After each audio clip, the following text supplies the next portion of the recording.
Hello दोस्तों, आज की क्लास इस तरीके से है कि आप पॉलिटी की क्लास मत समझिए। पहली चीज आज समझिए कि जो है जैसे होता है ना कॉमेडी विद कपिल, तो कॉमेडी विद आरपी। आपको कॉमेडी में ही क्या याद होगा? आर्टिकल्स। और आर्टिकल याद करने के लिए इसमें थोड़ी सी कॉमेडी भी रहेगी, थोड़ी सी ट्रेजेडी भी रहेगी। इसलिए पहले ही डिस्क्लेमर है कि पात्र एवं घटनाएं सब क्या हैं? काल्पनिक हैं और इसका वास्तविकता से कोई लेना देना नहीं है। तो आइए स्टार्ट करते हैं आर्टिकल 1। अब देखिए आर्टिकल 1 में क्या दिया हुआ? आर्टिकल 1 में दिया हुआ है भारत का नाम, इंडिया, दैट इज भारत। और ये क्या है? यूनियन ऑफ स्टेट है, राज्यों का एक संघ है जिसमें से राज्यों को निकलने का अधिकार नहीं है। जैसे रात को 12 बजे हम लोग को घर से निकलने का अधिकार नहीं है, और निकलते हैं तो फिर क्या मिलता है? पापा क्या करते हैं? इनाम में कुछ देते हैं। तो ऐसा तो है नहीं जिसके पापा सिविलियन हो तो ठीक है। मान लीजिए हमारे पापा तो पुलिस वाले हैं, तो बेल्टा बेल्ट भी हो सकता है, लाठी लाठी भी हो सकता है, कुछ भी हो सकता है। तो आप निकल नहीं सकते, संघ से आपको निकलने का अधिकार नहीं है। अब बचा आर्टिकल 2। बहुत पूछता है, क्यों? क्योंकि आर्टिकल और 2 और आर्टिकल 3 लिखा सेम तरीके से है। क्या लिखा है? लिखा यह है कि नए राज्यों को बनाया जाएगा। अब 2 में क्या है कि नए राज्य इस संघ से बाहर आएंगे। जो संघ के बाहर के राज्य हैं, जैसे हम क्या बताए थे, लाहौर को चक्रधर ले आए थे। अब लाहौर को चक्रधर क्यों ले आते हैं? देखिए पाकिस्तान जो है वो क्या है? फुटबॉल की तरह है। किसकी तरह है? फुटबॉल की तरह है। आप देखे होंगे कि जिसको मजा लेना होता है, टीवी चैनल हो, भारत का प्रधानमंत्री हो, क्या करता है? जिधर से जाता है 1 लाख किक। हाँ, कोई कोई प्रधानमंत्री ऐसे भी हुए जिनको ये था कि हम सिर्फ किक नहीं मारेंगे, मारेंगे तो पूरा गोल मारेंगे। तो उसमें आई इंदिरा गांधी, कहें कि हम फुटबॉल नहीं, फुटबॉल ज्यादा बड़ा हो गया, साइज बड़ा हो गया, इसको थोड़ा छोटा करो, एक हैंडबॉल भी बनाओ। तो पाकिस्तान के क्या हुए? 2 हिस्से हो गए। बांग्लादेश हैंडबॉल बन गया और पाकिस्तान अभी भी फुटबॉल बना हुआ है। तो जब बाहर से आप लाहौर ले आएंगे, मान लीजिए कल को जो है चक्रधर हो गए प्रधानमंत्री, कहेंगे सर अब मन कर रहा पंचर करने का फुटबॉल, तो लाहौर क्या करेंगे? ले आएंगे। अब 3 में क्या है कि जब फुटबॉल खेलने का मन नहीं करता है, अब ये होता है कि ले आओ स्टेट को ही तोड़ा मरोड़ा जाए। अब जैसे होता क्या है कि कोई कोई स्टेट का है क्षेत्रवादी दिख रहा है, भारत का प्रधानमंत्री बैठा है और कह रहा है कि हम क्षेत्रवादी ये करेंगे वो करेंगे। प्रधानमंत्री गुस्सा है, कहा अच्छा हमसे करेंगे आप? करता क्या है कि ठीक है भाई, आज इस स्टेट को तोड़ के इस स्टेट से मिला दिया गया, जाइए, हो गया आपका क्षेत्रवाद खत्म। कहानी क्या हो गई? खत्म हो गई। इसी तरीके से आप 5 में आ जाइए। हमने देश की नागरिकता दी आजादी की शुरुआत में, आर्टिकल 5 में, ये इंपॉर्टेंट है। आर्टिकल 11 में ये कहा गया कि संसद को अधिकार है किसका? नागरिकता पे कानून बनाने का। ये चीज आप याद रखिएगा। अब हमको पढ़ना है सबसे इंपॉर्टेंट आर्टिकल्स, जो ऐसे पूछे कान पकड़िए या वैसे पूछे, और जो डिस्क्लेमर था वो इसी के लिए था, फंडामेंटल राइट्स। फंडामेंटल राइट्स को आप हिंदी में क्या बोलते हैं? मूल अधिकार। तो मूल अधिकार की परिभाषा अगर हम बताए हैं तो ये बताएं कि आर्टिकल 12 से 35 तक होता है। और मूल अधिकार वो अधिकार है जो व्यक्ति को मिला है, और किसके खिलाफ मिला है? राज्य के खिलाफ। अब देखिए 2 कंडीशन बनती है। कैसे 2 कंडीशन बनती है? इधर बना लीजिए आप, इधर राज्य और इधर लिख लीजिए आप किसी की वाइफ जो इंगेज है, उनकी फियांसे, और जो शादीशुदा नहीं है गर्लफ्रेंड, और सिंगल वालों के लिए वो अपना राज्य ही समझे, उनके लिए वो राज्य ही है, राज्य है। ठीक, अब समझना क्या है? मूल अधिकार वो अधिकार है जो आपको राज्य के खिलाफ मिलता है, लेकिन पत्नी, मंगेतर और गर्लफ्रेंड के खिलाफ नहीं मिलता। ये आपकी डिफिनेशन होनी चाहिए। याद कैसे होगा? उसमें सबसे पहला कॉन्सेप्ट क्या है? 12 राज्य है। अब राज्य याद हो गया, जिसके पास भी अथॉरिटी है वो क्या है? राज्य है। तो इसीलिए आप लोग देखते होंगे कभी कभी पापा के जमाने के लोग अपनी पत्नी को क्या कहते हैं? अरे सरकार चाय पिला दीजिए। वो सरकार यहीं से निकल के आता है और कहीं से नहीं निकल के आता है, ये सरकार है। अब आ जाइए 14 में। 14 में आपको क्या है? समानता का अधिकार। सरकार देती है, राज्य देगा। यहां मिलता है? कोई बताए? वो मैं कह रहा एकदम अपोजिट है ये। यहां समानता का अधिकार जैसा कुछ नहीं है। विधि के सामने सब बराबर है, लॉ के सामने क्या है? सब बराबर है। लेकिन यहां पे जब मन तब रगड़े जा सकते हैं, कोई भरोसा नहीं है। हाँ, बहुत लोग ये कह सकते हैं कि जेंडर बायस्ड है। भाई वास्तविकता से लेना देना नहीं है, पहले बता दिए ना, तो दिल पे मत लीजिएगा, काल्पनिक है सब कहानियां। और आज मेरा इस तरीके से पढ़ाने का मूड क्यों है? आज मेरी क्लास में कोई बच्चा नहीं है, सिर्फ कुंदन सर है, रिकॉर्ड कर रहे हैं। तो सर हैं तो क्या है, कॉन्फिडेंस है। इसे लालू जी कहते हैं ना, मैडम आपको देख रहे हैं कॉन्फिडेंस आ रहा है, और ये सर को देख रहे हैं तो हमको भी क्या आ रहा है, कॉन्फिडेंस आ रहा है। अब 15 में कहता है कि राज्य भेदभाव नहीं करेगा 5 आधारों पे। और वो 5 आधार क्या क्या होते हैं? धर्म होता है, जाति होता है, लिंग होता है, रेस होता है, और प्लेस ऑफ बर्थ होता है, जन्म स्थान होता है। लेकिन यहां पे आपके साथ भेदभाव जब चाहे जैसे हो सकता है, और आप उसमें कुछ कर भी नहीं सकते। ठीक, 16 पे आइए। 16 पे क्या है? आपको अवसर की समानता मिलेगी। यहां तो अवसर नहीं मिलेगा, एक अवसर नहीं मिलेगा, समानता छोड़ दीजिए। अब आ जाइए क्या 17 पे। ये क्या है? छुआछूत का अंत। और यहां हाथों में हाथे डाल के पार्क में घूम रहे हैं।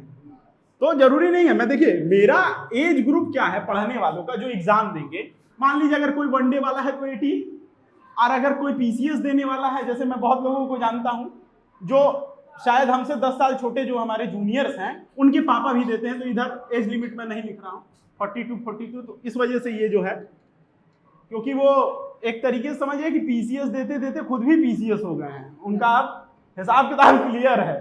ठीक, तो 17 में क्या है? छुआछूत का अंत। क्यों? क्योंकि ये देखिए, आजादी से पहले अंग्रेजों से सताए गए, उससे पहले भारतीय जो थे, मतलब भारतीय समाज कैसा था? भारतीय समाज एक बनाया गया था ना, हायरार्की बनाई गई थी। अब नहीं है, पहले थी, जिसमें लास्ट जो होते थे वो क्या होते थे? छुआछूत था। तो उसके बाद जब 17 आया तो अंबेडकर जी ने कहा कि भाई ये चीज तो नहीं होनी चाहिए। तो उन्होंने कहा कि एक लाइन में बताओ कि क्या चाहते हो। तो 17 जो छुआछूत वाले लोग थे, जिनके साथ छुआछूत होता था, तो कहे सर हमको एक ही गाना याद है, वो गाना है, न छेड़ो हमें हम सताए हुए हैं। तो उसीलिए कह के ठीक है, कोई तुमको नहीं छेड़ेगा, छुआछूत का जो है क्या करते हैं, अंत कर देते हैं। और यहाँ पे क्या हो गया, क्या कि पार्क में आप आराम से गार्डन में घूमिए। अब आ जाइए 18 में। 18 में हमको क्या पढ़ाया जाता है? 18 में, अब देखिए आपके कॉपी में सब लिखा हुआ, लिखने की जरूरत नहीं है कुछ। 18 में आपको क्या पढ़ाया हूं मैं? उपाधियों का अंत। क्या है? Abolition of title. सरकार क्या कहती है? आपको कोई टाइटल नहीं लगाना है। कौन कौन सा? मिलिट्री वालों से भाई कोई मजाक नहीं, और एजुकेशन वालों से कोई मजाक नहीं, 2 मजाक नहीं कर सकते आप। आप अपना ब्रिगेडियर मेजर लगाइए, आप अपना डॉक्टर जो भी लगाना चाहते हैं लगाइए। और यहाँ पे बताइए, यहाँ पे उपाधियां मिलती हैं। अब जैसे ये हैं, मान लीजिए एक जनरेशन तो ये चलता है एजीओजी। अब अगला जनरेशन तो ये, अब नई नई शादी होने वाली, मान लीजिए तो ये बाबू सोना वाले हैं, और यहाँ भी बाबू सोना वाले हैं, और क्या पता नेक्स्ट जनरेशन कुछ और भी हो। तो अक्सर जो है रिलेशनशिप वालों की आप गलती से फोन पकड़ लेंगे तो पहला दूसरा मैसेज वही होता है, बाबू ने थाना थाया वाला है। अब कौन सा थाना है वो तो वो जाने, आप नहीं समझ सकते। ये हो गया आपके 18 की बात। अब 19 में क्या है? 19 में है विचार एवं अभिव्यक्ति की स्वतंत्रता। अभिव्यक्ति की स्वतंत्रता है आपको, क्या बोल सकते हैं? तो वहां क्या हो कि ऐसी अभिव्यक्ति जो पब्लिक ऑर्डर डिस्टर्ब ना करे, और यहां ऐसी अभिव्यक्ति जो इनका मूड डिस्टर्ब ना करे। ये दोनों यहां पे क्या है? समानता है। और वहां पे जब आप 19 पढ़ते हैं तो आपको एक चीज पता है, प्रेस की स्वतंत्रता है। दूसरी चीज कुंदन सर किस चीज की स्वतंत्रता है? कि अभिव्यक्ति में कहा जाता है कि मौन रहना भी। अगर मान लीजिए यहां कोई मौन रह गया, इसकी स्वतंत्रता है, उसका मतलब है कि उस दिन शायद खाना ना मिले। ये भी हो सकता है, हो क्या सकता है, यही होता है, और कुछ नहीं बदल सकते आप। तो 19 का ये है, जब आप स्वतंत्रता से कुछ किए तो आप फिर क्या करते हैं? थोड़ा सा जो है सबको इकट्ठा करेंगे, संघ बनाते हैं। संघ बनाए तो संघ बनाने के बाद क्या करते हैं? 4 में चारों तरफ घूमते हैं, 19 के 4 में, और घूम के थक गए तो क्या करेंगे? कहीं बैठेंगे। तो आपको इंडिया में कहीं भी ट्रेवल करने का, फिर बैठने का, बैठ गए तो फिर भाई कुछ तो करना होगा ना। तो रोजगार का, संपत्ति हट गई आपकी। ये हो गए 19 के कुछ पास। अब 19 में हमने आपको बताया था कि मल्टी पार्टी डेमोक्रेसी भी होती है। मल्टी पार्टी डेमोक्रेसी यहीं से निकल के आई, प्रेस की स्वतंत्रता यहीं से निकल के आई। तो जो प्रेस की स्वतंत्रता निकल के आई वो यही है कि आप अपना क्या करते हैं, विचार अभिव्यक्त करते हैं या दूसरों का भी। इसीलिए देखिए कभी कभी लोग क्या करते हैं, कोई देखे ना या देखे, भाई क्या किया जा सकता है कि कोई पैरवी करने वाला होता है, सबका होता है, तो वही यही वाला होता है 19 के 1 से कि भाई हम तो नहीं कह पा रहे हैं, डर इतना है, आप ही कह दीजिए थोड़ा सा, क्या पता आपकी बात सुन लें। अब ये हो गया, बात आइए 20 पे आइए। 20 में है दोहरे दंड का। दोहरा दंड जब आपका बचपन था, और मान लीजिए कि पापा ड्यूटी जा रहे हो, हमारे पापा तो जाते थे, तो हम लोग क्रिकेट खेलने जाते थे। क्या करने जाते थे? क्रिकेट खेलने। ये 20 में समझा रहा हूं, आर्टिकल 20, क्रिकेट खेलने जाते थे। और जब क्रिकेट खेल के आते थे तो मम्मी कहती थी आने दो, पापा को बताएंगे, ठीक। तो पहले तो आने के बाद जो है फ्लाइंग चप्पल से स्वागत। भाई वो पहली बार समझ में आया कि चप्पलों की भी क्या होती है, बरसात होती है। एक सजा तो पा गए आप। फिर पापा ड्यूटी से आए, फिर क्या हुआ, फिर सजा। एक दंड के लिए दोहरा दंड। राज्य नहीं देगा, परिवार देता है, ठीक। राज्य नहीं देगा, इस बात को याद रखिएगा। दोहरा दंड का सिद्धांत क्या है? राज्य नहीं देगा, लेकिन परिवार। तो जितने लोग हैं, अगर अपने मूल अधिकार की बात करना चाहते हैं कि मूल अधिकार, इसीलिए देखिए कॉन्स्टिट्यूशन वाले बनाने वाले भी जानते थे, इसीलिए उन्होंने कह दिया कि आपको ये प्राइमरी मिला है स्टेट के खिलाफ, सबके खिलाफ नहीं मिला है, और मिल भी नहीं सकता, क्योंकि भाई उसका तरीका ये है कि आपको अभी 21 से समझ में आ जाएगा। 21 में क्या है, कहता है जीवन जीने का अधिकार, वो भी जीवन कैसा होना चाहिए, गरिमापूर्ण होना चाहिए, ठीक। अब गरिमापूर्ण जीवन होना चाहिए। अगर आप घर में सबसे छोटे हैं तो फिर बताइए कितनी गरिमा है आपकी। बड़ा भाई आता है, ओए पानी, कोई है चाय, ये सब क्या है, ये गरिमापूर्ण जीवन है। कोर्ट तो ये भी इंटरप्रिटेट करती है, कहती है आपको होना चाहिए right to sleep, right to sleep, और क्या होता है, right to choose your partner. अगर इंडियन पेरेंट्स कहते हैं ये तो मांगो मत, ये तो भूल जाओ कि कोई अधिकार भी है, ये सब वोट कोट जो है सब गलत सिखाते हैं बच्चों को, ये भूल जाइए, बचाइए। तो अगर कोई किसी को मिल रहा है तो सौभाग्यशाली है, नहीं तो लोगों को उठाना पड़ता है कि भूकंप आया है उठ जाओ, तो लोग उठते भी हैं जल्दी, ठीक। तो ये मिलेगा नहीं। कभी कभी ये होता है कि लड़के हॉस्टल से आते, आदत होती है 9 बजे तक सोने की, जैसे ही आए और घर पे भी सोए। तो कभी कभी होता है कि एक दिन चलो मम्मी बर्दाश्त कर ली, दूसरे दिन बर्दाश्त कर ली, तीसरे दिन जो है पाट से मुंह में पड़ती है, कहती है बहुत हुआ, 9 बजे तक सोना है, समय से उठा करो और क्या करो, ब्रश करो, खाना खाओ। ये हो गया आपका आर्टिकल 21। अब आ जाइए आर्टिकल 22 में। ये है गिरफ्तारी से कुछ आपको क्या मिले हैं, कुछ संरक्षण मिले हैं कि आप अरेस्ट होंगे तो क्या किया जाएगा, आपको कारण बताया जाएगा, आपको अपने खिलाफ सबूत नहीं बनाया, ये सारी चीजें हैं, कारण बताया जाएगा, आपको 3 महीने तक ही रखा जाएगा। तो जो इलाहाबाद यूनिवर्सिटी में पढ़ा है, जो छात्र नेता रहा है, जो हमारे कुछ मित्र हैं, वो बताइए कि पुलिस आने के बाद ये बताती है, पहले 4 डंडा मार लेती है, तो उसके बाद कहती है मन हो तो कारण पूछ लो। तो होता ये है कि जब पा ही लिए हैं तो अब क्या ही कारण पूछे, जो भी होगा देखा जाएगा, ठीक। तो कारण का इसमें कुछ कोई वो लेना देना नहीं। हाँ, सरकार देती है कि आपको क्या मिलेगा, कारण मिलेगा। अब कारण से आपको एक चीज ये भी समझना है कि आप, सबसे बड़ी समस्या ये है कि आपको गिरफ्तारी में कुछ जो अधिकार मिले हैं, क्या वो अधिकार वास्तविकता में मिलते हैं? 0। अगर वो न जाने कि आप वकील हैं तब तो भूल जाइए, वो 0 के माइनस में चले जाइए, ये रगड़े जाएंगे फिर कुछ होगा। एक बार की बात है, चक्रधर जो है प्रोटेस्ट कर रहे थे, हम लोग को अच्छे से याद है, और छात्र संघ चुनाव का प्रोटेस्ट चल रहा था, छात्र संघ का चुनाव का प्रोटेस्ट चल रहा था, तो वो कहे कि नहीं, अनशन हमारा क्या है, अधिकार है। और दूसरा अनशन कैसा था, शांतिपूर्ण था, पीसफुली। लेकिन जब पुलिस आरएएफ वाले आए, पुलिस नहीं आई, देखिए एकदम करेक्ट एक्यूरेट बता रहा हूं मैं आपको, जैसे ही आरएएफ वाले आए, वो ब्लू ड्रेस में आते हैं, तो उनको लगा कि पानी उन्हीं पिलाएंगे, नीला पानी का प्रतीक है।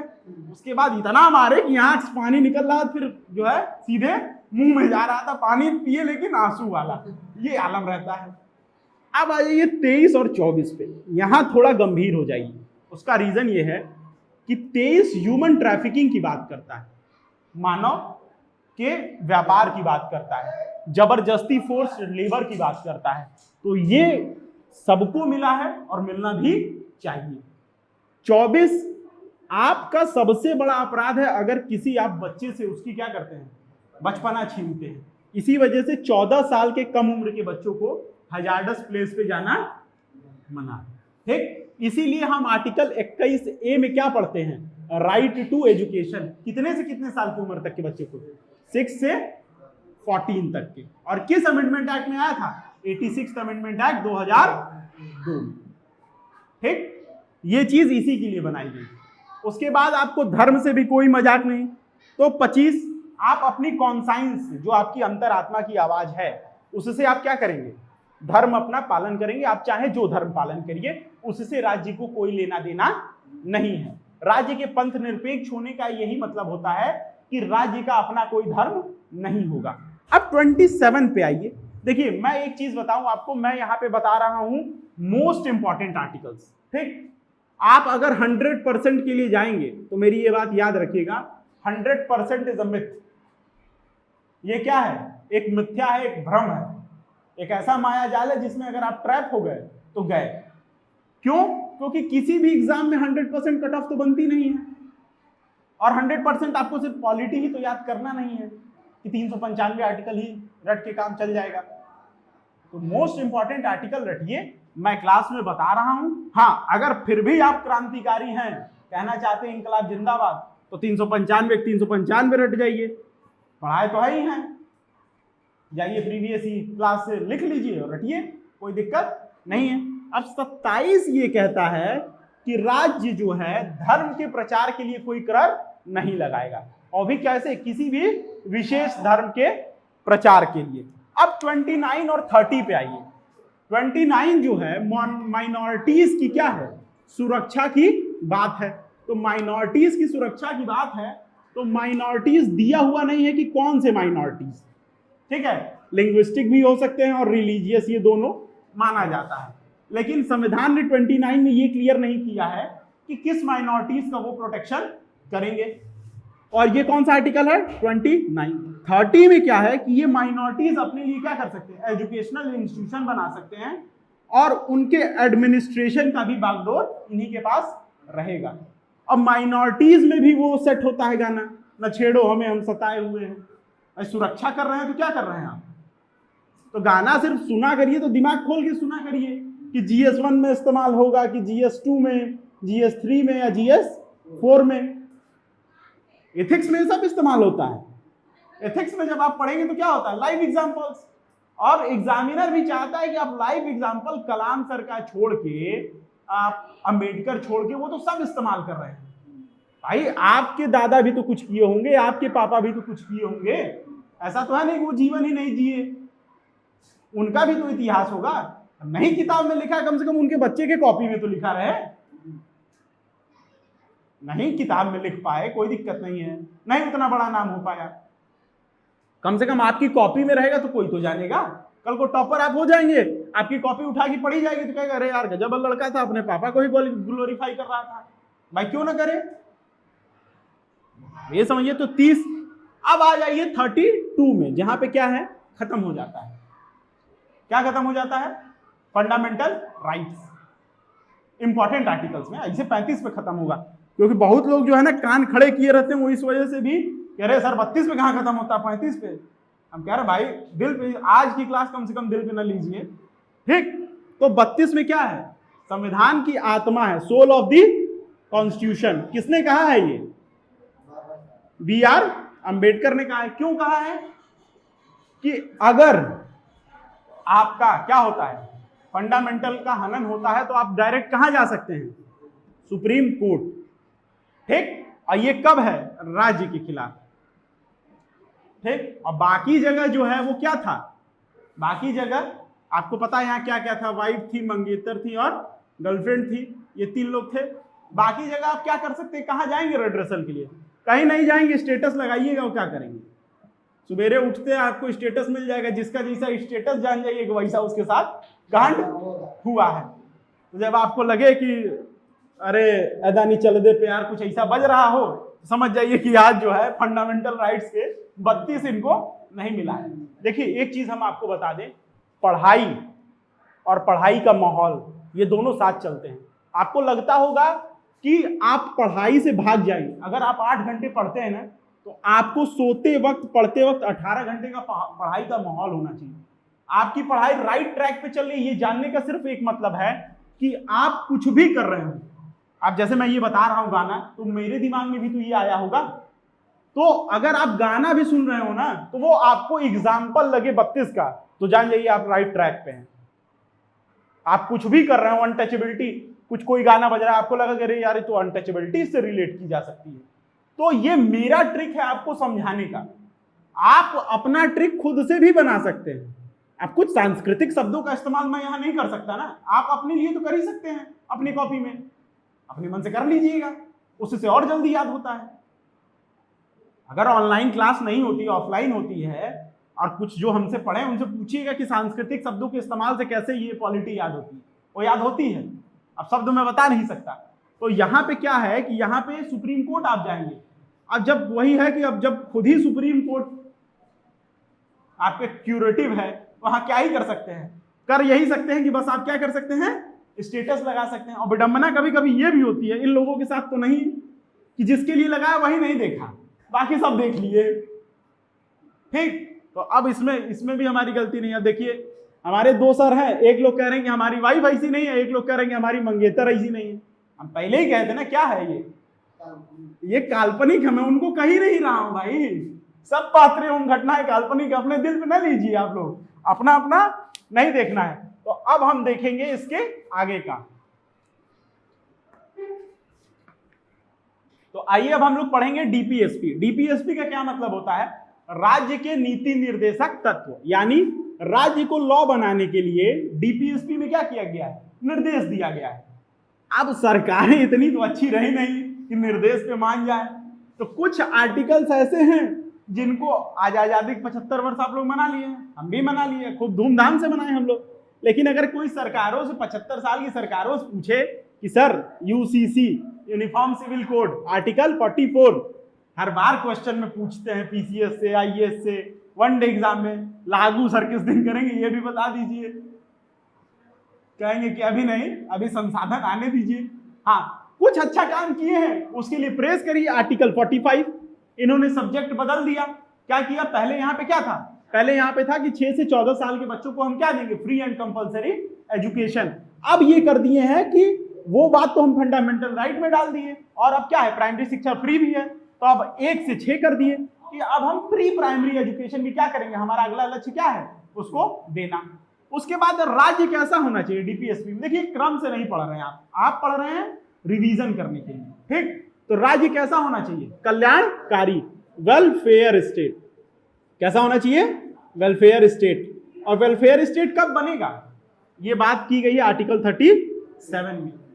आर्टिकल 39 से आप वेलफेयर स्टेट बनाते हैं। कैसे, 39 में आप कहते हैं क्या है, इक्वल पे इक्वल वर्क।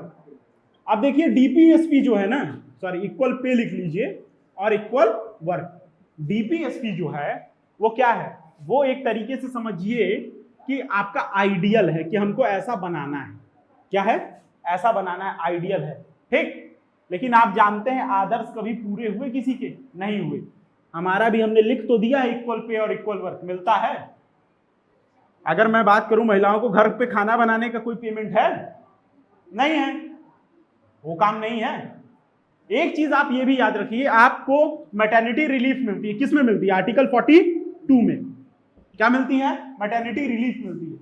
सबसे बड़ी समस्या है वुमेन्स के साथ, वुमेन एम्पावरमेंट में। मैं आपको ये बता रहा हूं, ये तो हालांकि जेंडर इक्वालिटी का टॉपिक है, लेकिन यहां समझ लीजिए छोटा सा, वुमेन एम्पावरमेंट की सबसे बड़ी समस्या है, सबसे बड़ी समस्या है कि लोग कहते हैं कि स्त्रियों को, महिलाओं को, लड़कियों को क्या दीजिए, सम्मान दीजिए। सम्मान किसी को मांगने से नहीं मिलता, उसको छीनना पड़ता है। इस वजह से आप अपने लिए मांगिए शक्ति। अगर आपके पास पावर है ना, तो सम्मान लोग झक मार के करेंगे। तो मांगना क्या है, उल्टा चीज मांगते हैं लोग। क्या मांगते हैं? सम्मान मांगते हैं। अगर आप एप्पल की सीईओ हैं, अगर आपको एप्पल की सीईओ बना दिया गया, आपको राष्ट्रपति बना दिया गया, अभी मैं एक करंट है फिनलैंड की, मैं उनका बड़ा वो क्या कहते हैं उसको, एडमायरर हूं। फिनलैंड की प्रधानमंत्री है सना मरीन, अभी यंग है, 34-35 एज होगी। अभी एक पार्टी में डांस करते पाई गई। क्या करते पाई गई? डांस कर रही थी और एकदम बेतरतीब नागिन डांस। ठीक, तो लोग कहे कि नहीं ड्रग्स नहीं है, उनका टेस्ट हुआ, ड्रग्स वर्ग्स नहीं निकला। तो उन्होंने कहा भाई ये बताइए प्रधानमंत्री बने तो नाचेंगे नहीं? उसके बाद जितने लोग थे, जब रिपोर्ट नेगेटिव आ गई, सत्य है, सारे लोग क्या हुए, भाई प्रधानमंत्री है अब सम्मान करेंगे, ना चाहते हुए भी करेंगे। तो आप शक्ति की तरफ जाइए, सम्मान अपने आप आएगा, उसमें कोई डाउट नहीं है। हाँ, अपने देश के राष्ट्रपति कुंदन सर याद दिला रहे हैं कि अपने देश के राष्ट्रपति अधीर रंजन क्या है, पीएससी के क्या है, चेयरमैन थे, बोल गए उल्टा, मांगे लिखित माफी, शीशा लेदर अलग हुआ वो अलग। तो सीधी सी बात है, आप सम्मान उपमान कुछ नहीं, सीधी सी बात है पावर। ये एक ऐसा टर्म है ना, अब पावर आपको मिलेगा कैसे? पावर आती है एजुकेशन से, और एजुकेशन आपको क्या देता है? फाइनेंशियली से ज्यादा मेंटल स्टेबिलिटी। आप मानसिक तौर पे क्या होते हैं? सुदृढ़ होते हैं। ऐसा मन जो कभी हार मानने को तैयार ना हो, इसको कहते हैं शिक्षा। हिंदी में, संस्कृत में श्लोक सुनाया जाता है ना, विद्या ददाति विनयम। विनय का क्या मतलब होता है कि जो मैं करता हूं अपने डिस्क्रिशन से करता हूं, अपने मन से करता हूं। वो जो मनमानी चीज होती है ना, वो कौन दिलाता है? वो एजुकेशन दिलाती है, और उससे क्या आता है? पावर आता है। The most important thing is क्या? एजुकेशन। ठीक, तो अब आ जाइए बैक टू पवेलियन।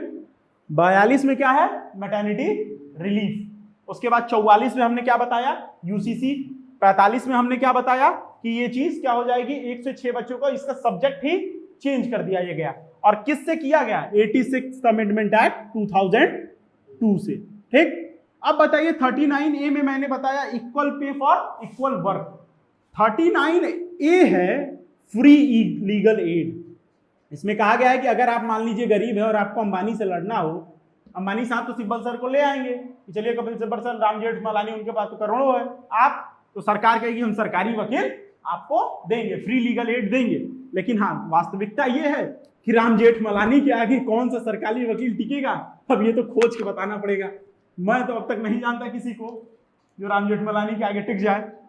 अब आ जाइए आप, उसके बाद 45 हम पढ़ चुके हैं, हमने को पढ़ना है 48A। अब 48 ये क्यों जरूरी है? ये है एनवायरमेंट। एनवायरमेंट का क्या है? प्रोटेक्शन है। ठीक, तो पहले जो है देखिए, कुछ चीजें इंडियन माइथोलॉजी में बहुत सही बताई गई थी। पीपल की पूजा करो, उनका मतलब पूजा सबसे बड़ी, मैं आपको एक बार और बता चुका हूं कि यहां जो है आदमी मेन काम छोड़ के वो क्या याद रखता है? पीपल का पूजा करना। पूजा इस वजह से किया गया था क्योंकि पीपल बचाना था। धरती को माँ इस वजह से बताया गया था कि आप जो है उसका गलत इस्तेमाल ना करें, ऐसा खनन ना करें, आपका बोझ उठाती है। तो आप क्या याद रखे? माँ याद रखे, धरती माँ है, लेकिन खनन और जितना अवैध खनन है ये सब की है। आप क्या याद रखे? पीपल को पानी देना है, पूजा करना है, तो हल्दी चंदन लगा लेता है, कोई पानी नहीं देता है। अभी जितना पीपल देखने में जाता हूं अगर अपने मार्केट में, तो सब पे क्या है? धागा लपेटा हुआ है। अरे भाई, उसको बचाना था, उसको पानी देना, वो ऑक्सीजन देता है। मैं अभी बताया हूं, मैं पूछ लूं अगर आपसे 14, 15, 16, 17 आर्टिकल बताइए, तो आप इधर वाला भूल जाएंगे, इधर वाली कहानी याद है। सबसे बड़ी समस्या है जिस जगह पे जो चीज होनी चाहिए वो नहीं है। भाई ये एक तरीका है इसको याद कराने का, इस बात को समझिए। ये मेन एम नहीं है, एम से भटकिए मत। तो इन्वायरमेंट की प्रोटेक्शन करिए क्योंकि इसी से आप हैं। ठीक है, इन्वायरमेंट प्रोटेक्शन के बाद आ जाता है 50-50। अब 50-50 का गेम होता है, कहता है ना कि चलो आधा आधा कर लीजिए। तो यहाँ क्या है? सेपरेशन ऑफ पावर है जुडिशरी और एग्जीक्यूटिव के बीच में। और 51 क्या है? अंतरराष्ट्रीय शांति की बात की गई है, प्रमोट इंटरनेशनल पीस। इसमें हम कभी पीछे नहीं हटते। क्यों? क्योंकि गांधी जो है, महात्मा गांधी इस देश में थे और भारत जो है गांधी का देश है। जो लोग गांधी नहीं पढ़े उनके लिए गांधी कुछ नहीं है। लेकिन सच्चाई ये है, मैं आपको एक लाइव एग्जांपल देता हूं। इंडिया ले लीजिए, आज इंडिया को हो गया 75 साल। कितना हो गया आजाद हुए? 75 साल। और इंडिया की जितनी पड़ोसी देश हैं जो ऐसे आजाद हुए, किससे? हिंसा से, बिना पीस के। किससे आजाद हुए? हिंसा से, वायलेंस से। आप देखिए, हजार बार राष्ट्रपति शासन, मार्शल लॉ, तख्ता पलट, सारी चीजें होती रहती है, लेकिन हमारे यहाँ संविधान सुचारू रूप से आज भी चल रहा है। उसका रीजन क्या है? उसका रीजन है महात्मा गांधी। क्यों?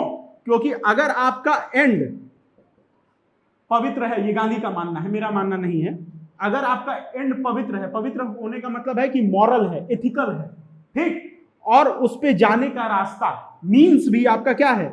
मीन्स और एंड का कॉन्सेप्ट होता है। मीन्स भी आपको इसको पाने का तरीका, आजादी पाना था और आपने क्या नैतिक तरीके से पाई, बिना हिंसा के पाई, तो आप क्या करेंगे? आपका हमेशा साधन जो है और साध्य के बीच संबंध कैसा होना चाहिए? पवित्र संबंध होना चाहिए। आप कभी भी क्या होंगे? डिफीट नहीं होंगे। इसीलिए भारत आज इस हिसाब से खड़ा है कि भारत जब चाहता है, जिससे चाहता है पंगा ले लेता है। वो 1971 का दौर हो या अब का दौर हो, भारत डरता नहीं है। उसके पीछे क्या है? उसकी बुनियाद, एंड और मीन्स का कॉन्सेप्ट। साधन भी हमारा पवित्र है और साध्य भी। हम किसी को क्या करते हैं? परेशान नहीं करते। इसी वजह से इंडिया नाटो में भी जाता है तो ये कहता है कि हम जो है, हम सीधी सी बात है हमारी, हम किसी के ऊपर न्यूक्लियर नहीं छोड़ेंगे, हमको नाटो की सदस्यता दीजिए, क्योंकि हमारे नेचर में ही है शांति को। वसुधैव कुटुंबकम हमारा क्या है? लोगो है, हमारा मोटो है, हम इसी के लिए काम करते हैं, हम मानवतावादी हैं। इसी के साथ जो है डीपीएसपी हम खत्म करते हैं। अब अगले आर्टिकल्स हम जो है नेक्स्ट क्लास में देखेंगे। हेलो फ्रेंड्स, उम्मीद करते हैं कल की क्लास आपको क्या होगी? पसंद आई होगी। तो आज की क्लास में हम जो है स्टार्ट करेंगे 52 से। उससे पहले मैं आपको एक चीज ये बताना चाहूंगा कि कल की क्लास में इधर वाला याद करना था, इधर वाला भूल जाना है, ठीक? हाँ, लेकिन ये तो याद हो गया होगा, कोई दिक्कत नहीं। तो इधर वाला भी क्या करिएगा? याद कर लीजिएगा। अब 52 में क्या है? 52 में कहा गया है कि एक प्रेसिडेंट होना चाहिए। क्या होना चाहिए? भारत का एक राष्ट्रपति होना चाहिए, ठीक है? और राष्ट्रपति क्या है? पद है, इसका जेंडर से कोई लेना देना नहीं है, ये आपको पता है। तो इसको समझिए ऐसे कि ये हैं दादाजी। कौन है? दादाजी। क्या होना चाहिए? एक राष्ट्रपति होना चाहिए, मतलब एक दादाजी होने चाहिए। और दादाजी के पास होता क्या है कि रियल पावर होती नहीं है। तो 53, लेकिन क्या होता क्या है? सारे काम किसके नाम से होते हैं? दादा के नाम से होते हैं। और दादा के पास क्या है? पावर है, ठीक? पावर सब इन्हीं के पास है, लेकिन कैसा है? नॉमिनल है, नॉमिनल पावर है। अब ये कोई भी काम करते हैं उसके लिए क्या बनाया गया? 74, 75 यही पढ़ लीजिए। 74 ये कहता है कि टू एड एंड एडवाइज, राष्ट्रपति को सलाह देने के लिए क्या बनी है? एक मंत्री परिषद, और इसका हेड कौन होगा? पीएम। अब पीएम को समझिए आप अपने मम्मी पापा, इधर से पापा, इधर से मम्मी, ठीक? अब समझने वाली बात यह है कि पावर तो है लेकिन नॉमिनल पावर है। रियल पावर किसके पास है? यहां पे मम्मी पापा के पास। तो अगर किसी आप राष्ट्रपति से पूछेंगे कि ये बताइए सर, आप कविताओं का आपको शौक है? कहेंगे हाँ है। तो किसी भी राष्ट्रपति से आप अगर उनकी फेवरेट पोएट्री पूछेंगे ना, कहेंगे गालिब का एक शेर है कि हमको मालूम है जन्नत की हकीकत, लेकिन जिंदा रहने को गालिब ये ख्याल अच्छा है। हमको पता तो है कि पावर क्या है नहीं, लेकिन ठीक है, अच्छा है, ठीक? To aid and advice of PM. अब पीएम क्या हुए? काउंसिल ऑफ मिनिस्टर के हेड हो गए। अब काउंसिल ऑफ मिनिस्टर में कौन कौन आएंगे? एक आए कैबिनेट। तो इसमें क्या हो गए? मान लीजिए बड़े भैया और दीदी, उनसे भी सलाह हो जाती है। लेकिन उसके बाद भी मिनिस्टर बचते हैं क्या? इंडिपेंडेंट चार्ज वाले, राज्य मंत्री। ये सब कौन है? ये आप लोग हैं और हम लोग हैं। ये नाम में तो है सीओएम के, लेकिन पूछा कुछ जाता नहीं है। बस ये याद रखिएगा, नाम की बस मंत्रालय मिली है, कुछ है नहीं, आपका कोई से नहीं है। पूछा गया हाँ ये बताओ टाइल्स लगवाना है, इटालियन लगवाएं, मार्बल लगवाएं, क्या लगवाएं? आपने कहा नहीं ग्लॉसी हमको पसंद है। पता चला पापा गए, मम्मी पापा सलाह किए, लेके आए क्या? Matte finish. क्या नहीं भाई हो गया। तो ये वो वाला हाल है, ये सरकार में भी चलता है। ये क्या करिएगा, यहां से ये याद रखिएगा। अब समझने वाली बात ये है कि इस बार का सबसे इंपॉर्टेंट आर्टिकल है 54। क्यों? क्योंकि इसमें है इलेक्शन ऑफ प्रेसिडेंट। समझिए, इलेक्शन ऑफ प्रेसिडेंट, अभी इलेक्शन हुआ है और हमारी 15वीं राष्ट्रपति मिली है हमको, और 15वीं राष्ट्रपति कौन है ये कमेंट करिएगा, कोई दिक्कत नहीं है। अब अगर ये भी नहीं याद है तो जान जाइए फिर आप इस दुनिया में नहीं रहते हैं और तैयारी के लिए आप योग्य नहीं हैं, सीधी सी बात है। अभी तो नहीं है, भले बाद में हो जाए, ठीक।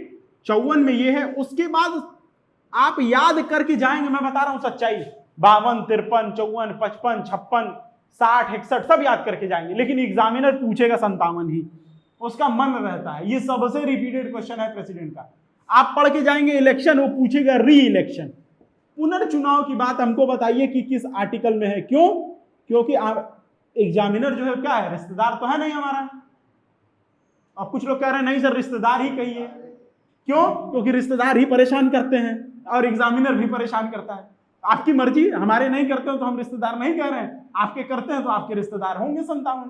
तो 57 में री से रिश्तेदार और 57 में री से री इलेक्शन, ठीक। अब आ जाइए आप 60 और 61 में। 60 में ये है कि राष्ट्रपति को शपथ दिलाइए, शपथ दिला दिए, और शपथ कौन दिलाएगा? सीजीआई दिलाते हैं। और बताया हूं मैं कि सीजीआई का अगर पेट खराब हो गया तो कौन दिलाएगा? सीनियर मोस्ट जज। अगर सीनियर मोस्ट जज का जो है तबीयत खराब हो गई, उसका भी पेट खराब हो गया तो कौन दिलाएगा? उसके बाद वाला सीनियर मोस्ट जज। तो ये क्रम चलता रहेगा तब तक जब तक कि कोई ऐसा आदमी मिल जाए जिसका पेट खराब ना हो, ठीक। ये याद रखिएगा 60 से। उसके बाद जैसे ही आपको खुशी हुई 60 में शपथ लेने की, वैसे ही कह दिया अगला आर्टिकल बताते हैं, जो है मन मायूस कर देते हैं। 61 कहते हैं कि सर इसमें महाभियोग भी है, इम्पीचमेंट ऑफ प्रेसिडेंट इसी में है। ज्यादा अगर टिर रिटायर किए, क्या किए जाएंगे? आप हटा दिए जाएंगे, ठीक। तो अब यहाँ पे प्रेसिडेंट में ये मुख्य आर्टिकल यही है आपका 52, 53, 74। हाँ, एक चीज और भी है 75। 75 ये कहता है कि काउंसिल ऑफ मिनिस्टर जो है वो डायरेक्ट रिस्पॉन्सिबल है किसके? लोकसभा के। अकाउंटेबल। अब देखिए अकाउंटेबल और रिस्पॉन्सिबल में अंतर समझिए, अकाउंटेबिलिटी और रिस्पॉन्सिबिलिटी, ठीक। हमने आपसे कहा कि ये आपकी रिस्पॉन्सिबिलिटी है कि आप क्या करें, जो जानवर हैं, जो आपके आसपास जानवर रहते हैं, जो जिसको कहते हैं आवारा पशु, उनकी जो है आपकी रिस्पॉन्सिबिलिटी है कि आप उनकी भी कभी कभी देखभाल कर लीजिए, जैसे पानी वानी पिला दीजिए, गर्मियों का समय है तो ये। अगर मैं यही कहूं कि आपकी अकाउंटेबिलिटी है उनको पानी पिलाना, तो ये आप बाध्य हो जाएंगे। अगर आप नहीं करेंगे तो इसके लिए सजा। जब आप नहीं करेंगे और उसके लिए क्या हो, सजा का प्रावधान हो, तो उसके लिए आता है अकाउंटेबिलिटी। और रिस्पॉन्सिबिलिटी आती है कि ठीक है किए किए नहीं किए चलेगा, ये आपकी नैतिक जिम्मेदारी है। लेकिन अकाउंटेबिलिटी तो ये जो है लोकसभा जो है वो क्या है, 75 में कहा गया है कि सीओएम जो है केंद्रीय मंत्रिपरिषद लोकसभा के क्या होगी? अकाउंटेबल होगी। अकाउंटेबल का क्या मतलब होता है कि अगर लोकसभा में आपको बहुमत नहीं है तो आप क्या रहेंगे? कोई मंत्रिपरिषद नहीं, खत्म, सरकार गिर गई। और जैसे ही सरकार गिरी एक आदमी और गिर जाता है, क्योंकि सरकार उसको अपने बल पर रखी रहती है। मान लीजिए किसी लंगड़ी है, ये कौन है? Attorney general of India. अब ये संविधान का प्रोसेस नहीं है, ये क्या है? ये कन्वेंशन है, एक प्रथा है कि अगर सरकार गई तो अटॉर्नी जनरल, मतलब हम तो डूबेंगे सनम, तुमको भी ले डूबेंगे, ये साथ में जाएंगे। अब जब ये बात हो गई तो अब वाइस प्रेसिडेंट का भी इलेक्शन हुआ था, तो वाइस प्रेसिडेंट भी कुछ पढ़ लीजिए, क्योंकि ऐसा तो है नहीं कि पहले आप जो है पढ़े और वाइस प्रेसिडेंट जो है नहीं पढ़ेंगे आप। तो वाइस प्रेसिडेंट में जो है वो कौन कौन से आर्टिकल इंपॉर्टेंट हैं, उसमें सबसे पहला आर्टिकल है 64। क्या है इसमें? इसमें है ex officio chairman of Rajya Sabha. Rajya Sabha की ये क्या है? पदेन सभापति हैं। अब पदेन सभापति होने का क्या मतलब होता है कि ये राज्यसभा के सदस्य तो नहीं है। पहली चीज क्वेश्चन ये भी पूछता है कि ऐसा कौन सा आदमी है जो उस सदन का सदस्य नहीं है मगर उसका अध्यक्ष होता है, तो वो कौन होते हैं? वाइस प्रेसिडेंट ऑफ इंडिया, ठीक।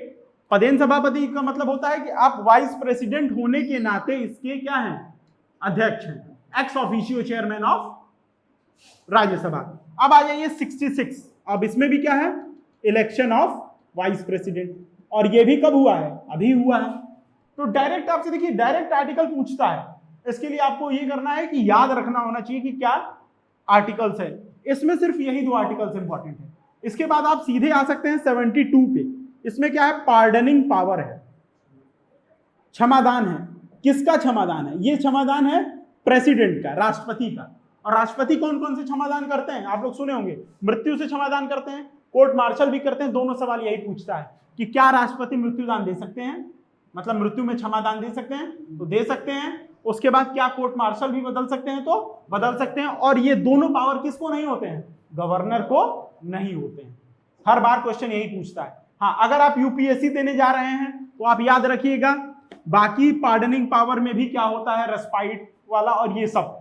ठीक, तो मैं यहाँ आर्टिकल याद करा रहा हूं, वो पढ़ा चुका हूं तो वो डिस्कस नहीं करूंगा। ठीक, अब आ जाइए 74 मैंने बता दिया, 75 मैंने बता दिया, 76 मैंने बता दिया, अटॉर्नी जनरल ऑफ इंडिया। अब सीधे आ जाइए आप 79 पे। 79 में क्या कहता है कि संसद होनी चाहिए एक भारत की। क्यों? क्योंकि भारत की प्रणाली कैसी है? संसदीय प्रणाली है, और संसदीय प्रणाली में संसद का होना जरूरी है।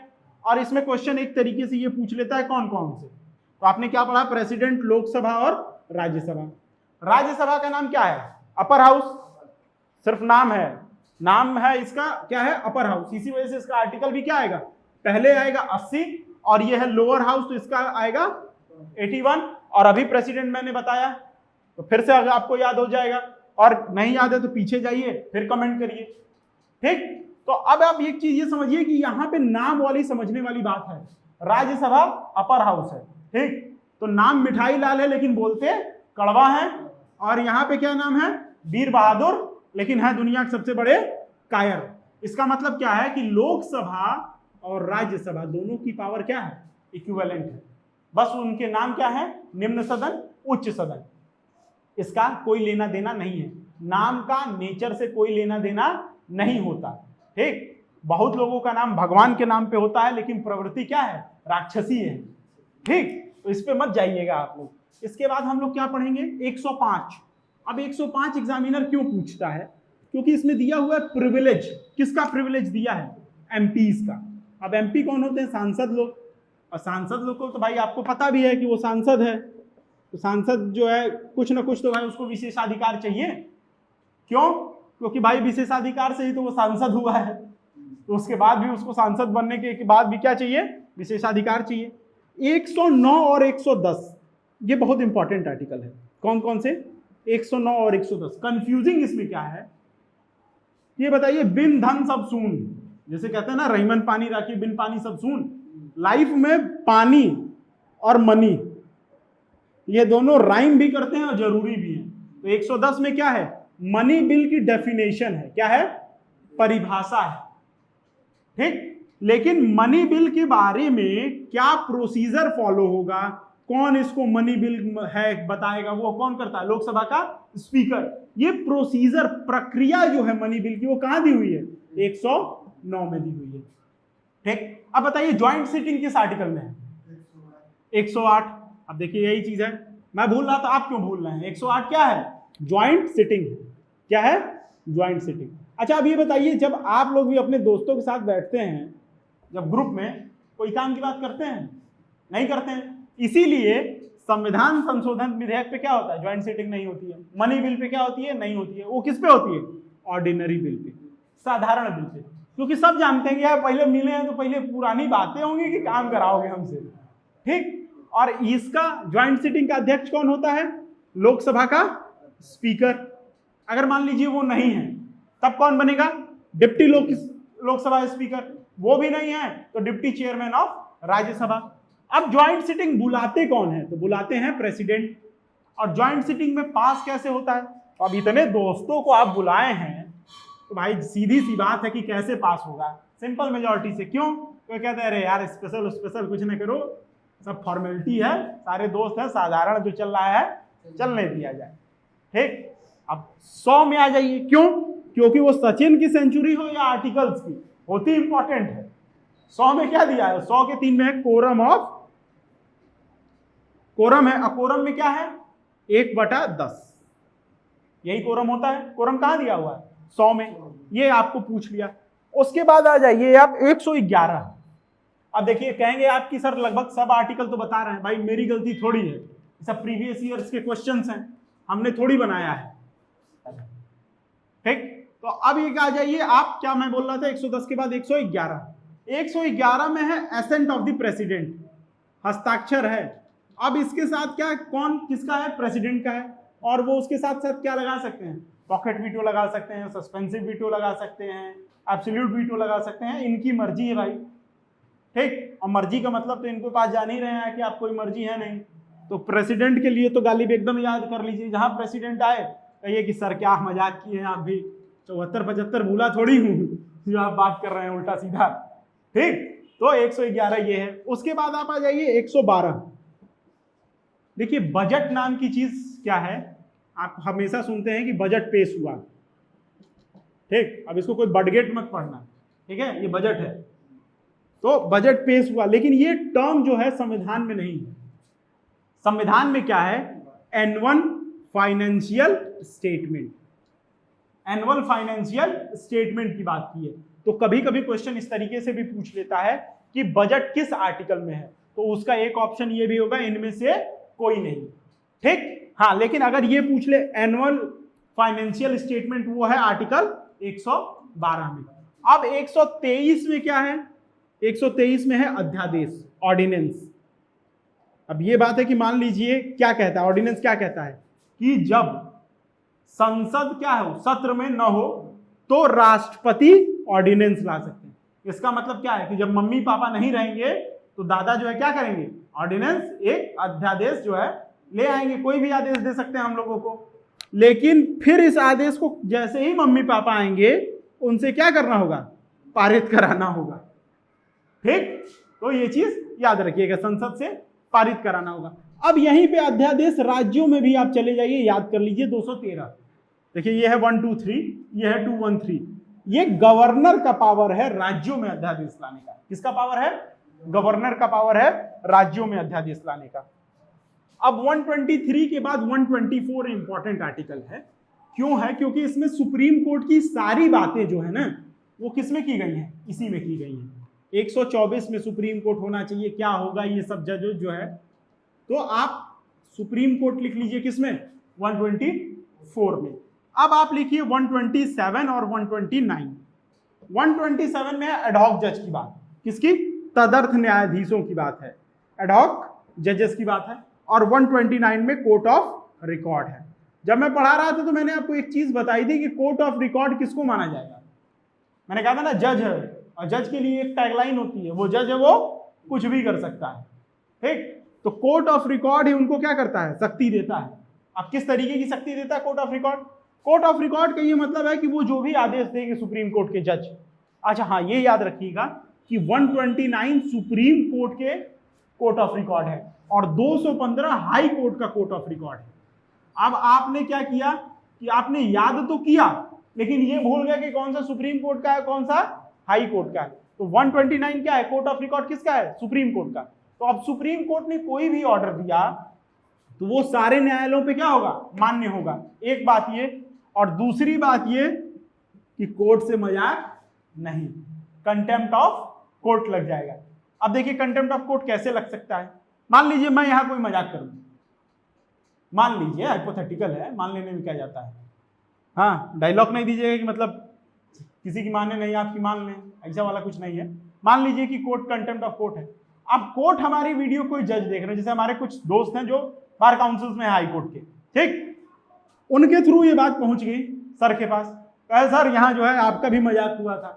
तो सर सुमोटो लिख सकते हैं और कहेंगे कि आपने क्या किया है, कंटेम्प्ट ऑफ कोर्ट किया है। आप समझ जाइए कि कोर्ट की कितनी पावर है कि वो जज है वो कुछ भी कर सकता है। ये बात याद रखिएगा। अब आ जाइए 130 पे। 130 ये कहती है कि सुप्रीम कोर्ट कहाँ बैठेगी, दिल्ली में। ऐसा कुछ नहीं कहती है, वो ये कहती है कि सुप्रीम कोर्ट बैठेगी, सुप्रीम कोर्ट सीजीआई के, जहां वो चाहेंगे प्रेसिडेंट की सलाह पे। तो अभी कहां है, दिल्ली में। अगर आपसे क्वेश्चन पूछ दे क्या हैदराबाद में हो सकती है, हाँ भाई, अगर सुप्रीम कोर्ट के जज से कहवा दीजिए चीफ जस्टिस ऑफ इंडिया से, एकदम हो जाएंगे। और 49th chief justice of India आपको 27 अगस्त से मिल जाएंगे, तो उनका नाम याद रख लीजिएगा। नहीं याद रखेंगे तो भाई हमारी गलती नहीं, एग्जाम में आएगा, करंट अफेयर्स की जब क्लास लूंगा तो वहां पढ़ लीजिएगा, क्या कर सकता हूं। तो 130 में हमने क्या बताया था आपको, आपको दिल्ली में अभी सुप्रीम कोर्ट है, लेकिन वो कहीं भी बैठ सकती है, ठीक। उसके बाद आ जाइए 143। 143 में एडवाइजरी ज्यूरिसडिक्शन है किसका? सुप्रीम कोर्ट का। और सुप्रीम कोर्ट किसको सलाह देती है? प्रेसिडेंट को सलाह देती है, ये बात आप सब जानते हैं। और वो सलाह क्या है? प्रेसिडेंट पे बाध्यकारी नहीं है, ये याद रखिएगा। यही करता है, स्टेटमेंट वाइज क्वेश्चन दे देता है और कहता क्या है कि सुप्रीम कोर्ट की सलाह क्या बाध्यकारी है? ये स्टेटमेंट ट्रू है? नहीं है। ठीक, अब आ जाइए 165 पे। आपने 76 में क्या पढ़ा था? लंगड़ी वाला कॉन्सेप्ट पढ़ा था अटॉर्नी जनरल के लिए। तो यहां पे गवर्नर वाली लंगड़ी कौन मारेगा? Advocate general of state. कौन मारेंगे? Advocate general of states. ठीक, अब आ जाइए, हमको आगे पढ़ना है 148। ये सबसे इंपॉर्टेंट आर्टिकल है और ये आर्टिकल किसका है? कैग का। ठीक है, और ये क्या करते हैं? ऑडिट करते हैं। और ऑडिट रिपोर्ट किसको देते हैं? प्रेसिडेंट को देते हैं। तो इनसे भी हम कोई जो है मजाक नहीं करेंगे। अब आ जाइए सीधे कहां पे? 324 पे। मैं आपको मतलब ऐसे नहीं पढ़ा रहा हूं, सिर्फ मेन इंपॉर्टेंट आर्टिकल समझा रहा हूं। मैं आपको यहाँ 352, 356, 360 भी बता सकता हूं। तो डायरेक्ट आइए, मतलब आप, मेरा कहने का मतलब है ये सारी चीजें आप एक क्रोनोलॉजी में, एक कहानी की तरह याद करिए, क्रम से मत याद करिए। अगर मैं आपसे कहूँ कि 1 2 3 4 5 तो फिर कोई वही नहीं है, याद ही नहीं होगा। तो वो तो करके देख चुके हैं ना, अब ऐसे करके देखिए एक बार। 324 और 315 ये दो इंपॉर्टेंट आर्टिकल्स है। 315 में क्या है? यूपीएससी। ठीक, वही आयोग है जो आपका चयन करेगी। और चयन नहीं करेगी तो क्या करेगी? नेता बनाएगी। और नेता बनने के लिए क्या चाहिए? इलेक्शन कमीशन में भाई कुछ तो चाहिए। तो ये इलेक्शन कमीशन किस में है? 324 में और 315 में। आपको मजे की बात बता रहे हैं, बहुत लोगों को ये चीज नहीं पता है। यूपीएससी जो है वो एक ऐसी संस्था है जो एग्जाम लेती है। तो एक बार हुआ, ये सच्ची घटना है, ये काल्पनिक नहीं है। ठीक, सच्ची घटना ये है कि यूपीएससी ने एग्जाम कंडक्ट कराया, रिजल्ट आया, रैंक भी आई 760। ठीक, उसके बाद यूपीएससी ने क्या किया? जॉब नहीं दी, मतलब नौकरी नहीं दी आपको, जो मिलना चाहिए था वो नहीं बनाया। ये गए सुप्रीम कोर्ट। ठीक, तो सुप्रीम कोर्ट ने कहा यूपीएससी के बारे में कि ये एक ऐसी संस्था है जो रिक्रूटमेंट के लिए सिर्फ परीक्षा लेती है, आपको पद देने की गारंटी नहीं है।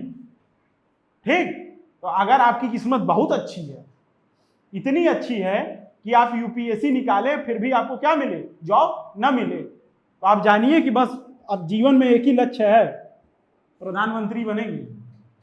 क्योंकि किस्मत तो यही कह रही है कि अब क्या बनेंगे आप? प्रधानमंत्री। और ये क्वेश्चन पूछता भी है, मैं ऐसे नहीं सुना रहा हूं, कि क्या यूपीएससी जॉब सिक्योरिटी देती है आपको? नहीं। वो क्या है? एक ऐसी एजेंसी है जो क्या करती है? ऑल इंडिया लेवल्स के एग्जाम कराती है। ये चीज याद रखिएगा। तो कभी कभी जब तक मिल न जाए तब तक यूपीएससी निकलने के बाद भी आराम से, कि कभी कभी होता ही है कि भूकंप कभी भी आ सकता है और कहीं भी आ सकता है। और भूकंप सिर्फ धरती पे नहीं आता, जीवन में भी आता है। तो जो इस साल नहीं हुए होंगे उनसे पूछिएगा कि क्या हुआ उनके साथ। उसके बाद आ जाइए 338 और 338 का ए। अब इसमें है कमीशन एससी के लिए और इसमें कमीशन है एसटी के लिए। अब एग्जामिनर जो होता है ना, और पॉलिटी बनाने वाले भी, वो जानबूझ के आर्टिकल इतना अमेंड करते हैं। क्यों? नेता को पढ़ना तो है नहीं, पढ़ेगा तो लड़का। नेता जानता है कि पढ़ लिख के क्या होता है, पढ़ लिख के थोड़ी नेता बनता है कोई। इसीलिए वो क्या करते हैं, पहले ये दोनों एससी एसटी आर्टिकल 338 में था, इसको अमेंडमेंट करके बांट दिए कि नहीं एससी अलग है एसटी अलग करिए। मतलब जबरी एक आर्टिकल जो जोड़ा गया है, वो किसका काम है?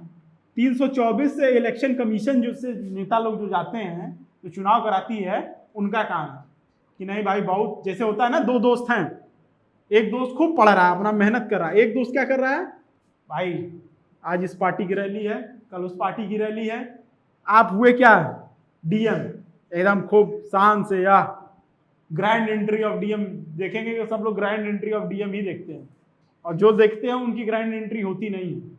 ठीक, तो ये देखते हैं। उसके बाद इसको आप कितने साल, लगभग 25-30 साल ताना मार रहे हैं, भाई क्या ही करते हो, दिन भर घूमते रहते हो। लड़का हुआ, चुनाव जीता, बना मंत्री, अगले दिन आपको तलब करेगा, कहेगा भाई जरा सा यार इधर आओ डीएम साहब यहाँ आइए। उसके बाद क्या कहेगा, कहेगा ठीक है एक काम करो, उधर दर्जी को दिए कपड़ा सिलने को, ठीक ना, लेके आना, तब बात करेंगे आज शाम को, ठीक। तो अपने काम से मतलब रखिए, किसी का भी क्या है उपहास नहीं करना चाहिए, ठीक। यहां से आपको ये था। तो अब आ जाइए आप 249 पे और 252 पे। क्यों 249 ये कहता है, ये सेंटर स्टेट रिलेशंस के आर्टिकल्स है, ये दोनों इंपॉर्टेंट है। 249 ये कहता है कि अगर बात राष्ट्रीय हित की है, किसकी है, नेशनल इंटरेस्ट की बात है, और इसमें राज्यसभा 2/3 बहुमत से यानी स्पेशल मेजॉरिटी से पास कर दे, तो संसद राज्य के भी, राज्य सूची के भी जो विषय हैं उस पर क्या कर सकता है, लॉ बना सकता है। जैसे हमने बताया था ना कि भाई शेड्यूल 7 में क्या है, एक यूनियन लिस्ट, एक स्टेट लिस्ट, एक कंकरेंट लिस्ट है। यूनियन लिस्ट में सिर्फ यूनियन बनाएगा, स्टेट में सिर्फ स्टेट, और कंकरेंट में क्या है, दोनों। तो स्टेट लिस्ट में भी विशेष प्रावधान है। इसी वजह से इंडिया क्या है, यूनिटरी मोर है, और क्या है, फेडरल लेस है। यह है ना, हमने क्या किया है, फेडरेशन तो बनाया है, विथ स्ट्रॉन्ग सेंटर बनाया है, और ये हम कहां से लिए हैं, कनाडा से लिए हैं। तो 249 के नेशनल इंटरेस्ट में यही कहता है कि राज्यसभा अगर 2/3 बहुमत से ये कहे कि आपको क्या करना है, संसद जो है स्टेट लिस्ट पे भी क्या कर सकती है, कानून बना सकती है। अब आ जाइए 252, इसमें यह है कि 2 या 2 से अधिक राज्य अगर संसद से ये कहे कि सर हम जो है एक ही मामले में चाहते हैं कि आप हमारे लिए कोई लॉ बना दें, तो संसद क्या करेगी, उसके लिए भी लॉ बनाएगी, ठीक। अब आ जाइए 266 है भारत की संचित निधि, कंसोलिडेटेड फंड ऑफ इंडिया, और 266 में ही राज्य की भी संचित निधि आती है, स्टेट, ठीक है, कंसोलिडेटेड फंड ऑफ स्टेट, ठीक है। तो ये हो गया आपका क्या है, कंसोलिडेटेड फंड ऑफ स्टेट, और ये क्या है, कंसोलिडेटेड फंड ऑफ इंडिया। उसी के साथ कंटिंजेंसी भी पूछता है कि कंटिंजेंसी फंड, अब कंटिंजेंसी का मतलब क्या होता है, आपातकाल, लगभग यही मतलब होता है ना। तो आपातकालिक फंड जो है वो उसका आर्टिकल क्या है, 267, और ये सारे प्रीवियस ईयर क्वेश्चंस मैं आपको बता रहा हूं, और इसी तरीके से पूछते हैं लोग, सोचते हैं कहां से पूछ दिया। और ये देखिए दोनों कंफ्यूजिंग है, 266 267। अगर आपको नहीं याद होगा, मैं बता रहा हूं एग्जाम में दोनों दिया रहता है, चाहे ये पूछ ले चाहे ये पूछ ले, और वहां एग्जाम का प्रेशर ये होता है ना कि आदमी भूल जाता है, अरे यार पढ़े तो सही है दोनों, 266 भी पढ़े 267 भी, लेकिन कंटिंजेंसी है किसमें, ठीक। तो ये एकदम कुछ चीजें क्या करिए, इसीलिए मैं क्या कर रहा हूं, 100% आर्टिकल नहीं बता रहा हूं आपको, वही आर्टिकल बता रहा हूं जिसपे आप देखिए, आपका सीधी सी बात है, लिमिटेड सोर्स रखिए, उस पे 100% कमांड रखिए। 100% सोर्स पे आप लिमिटेड कमांड मत रखिए। एग्जाम निकालने का सिर्फ एक ही तरीका है कि सोर्स आपका क्या होना चाहिए, लिमिटेड होना चाहिए, और उस पे क्या होना चाहिए, 100% कमांड। और न निकालने का भी तरीका हम बता दे रहे हैं, सोर्स अनलिमिटेड होना चाहिए, मतलब 100% होना चाहिए, सोर्स पूरा ले लीजिए, सब सोर्स है, ठीक, और उस पे कमांड क्या हो, आपकी लिमिटेड हो, बस। तो दोनों तरीके हैं, आपकी मर्जी, जो चूज करना चाहें चूज कर लें, ठीक। अब आ जाइए, हमको आर्टिकल पढ़ना था कंटिंजेंसी फंड के बाद 352, 356 और 360, ये तीनों इंपॉर्टेंट आर्टिकल हैं। क्यों, 352 क्या है, नेशनल इमरजेंसी, 356 स्टेट इमरजेंसी या प्रेसिडेंशियल रूल, और 360 क्या है, वित्तीय आपातकाल, फाइनेंशियल इमरजेंसी। क्वेश्चन क्या पूछता है, क्या फाइनेंशियल इमरजेंसी लगी है अभी तक, नहीं लगी है, भारत में एक बार भी नहीं लगी है, ठीक। इन तीनों को कौन लगाएगा, राष्ट्रपति लगाएंगे।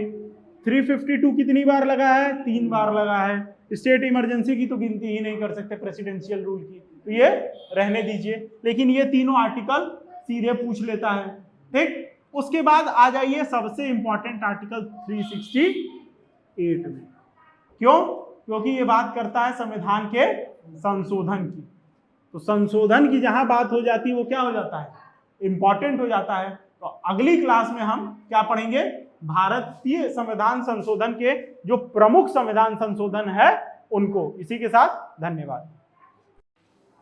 हेलो दोस्तों, अब तक की क्लास में हम रिवीजन चालू किए, तो रिवीजन की सीरीज में ही अब हम नया पढ़ेंगे, जिसमें क्वेश्चंस आते हैं मेनली आर्टिकल्स के बाद आते हैं सीधे सीधे कॉन्स्टिट्यूशनल अमेंडमेंट एक्ट पे। तो सबसे पहले हमको ये समझना है कि कॉन्स्टिट्यूशन में अमेंडमेंट जो है वो किस आर्टिकल के थ्रू होता है, तो है आर्टिकल 368।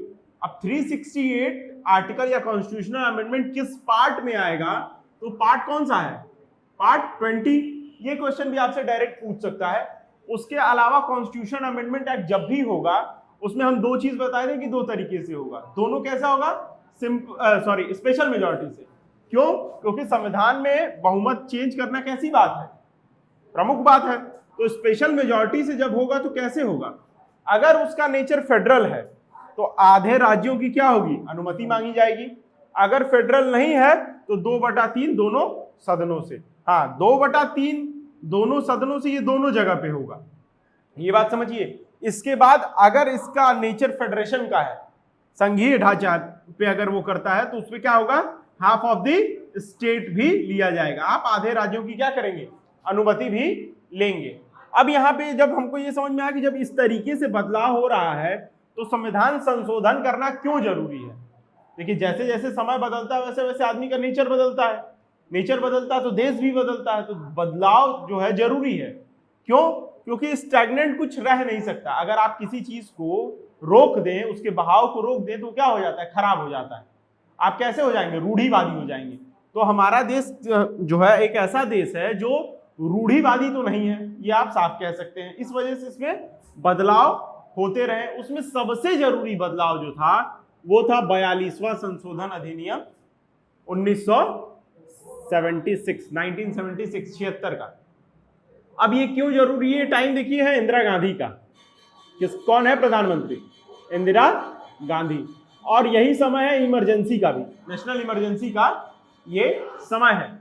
सबसे जरूरी ये समझने वाली बात है कि इसमें इतने बदलाव हुए कि इसी को कहा गया लघु संविधान या मिनी कॉन्स्टिट्यूशन। अब मिनी कॉन्स्टिट्यूशन जब इसको कहा गया और इंदिरा जी ने इतने व्यापक बदलाव किए तो उसमें क्या क्या सबसे प्रमुख था, तो सबसे पहले प्रस्तावना में हमने 3 शब्द जोड़े।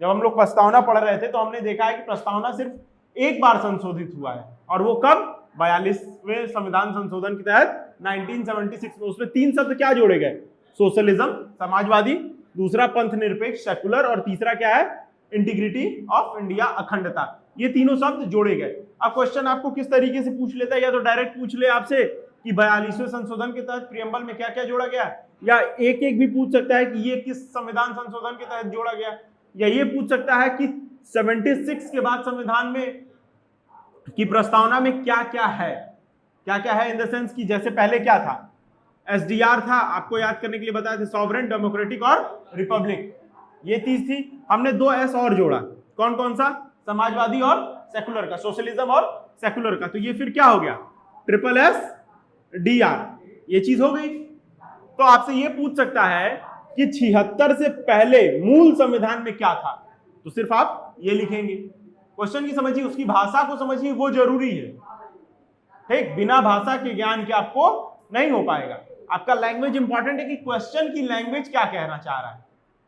अब अगला है कि हमने मूल कर्तव्य जोड़े। देखिए हमारा मेन ये है कि 1976 में जो संविधान है वो बढ़ किसकी तरफ रहा है, समाजवाद की तरफ। किसकी तरफ बढ़ रहा है, सोशलिज्म की तरफ।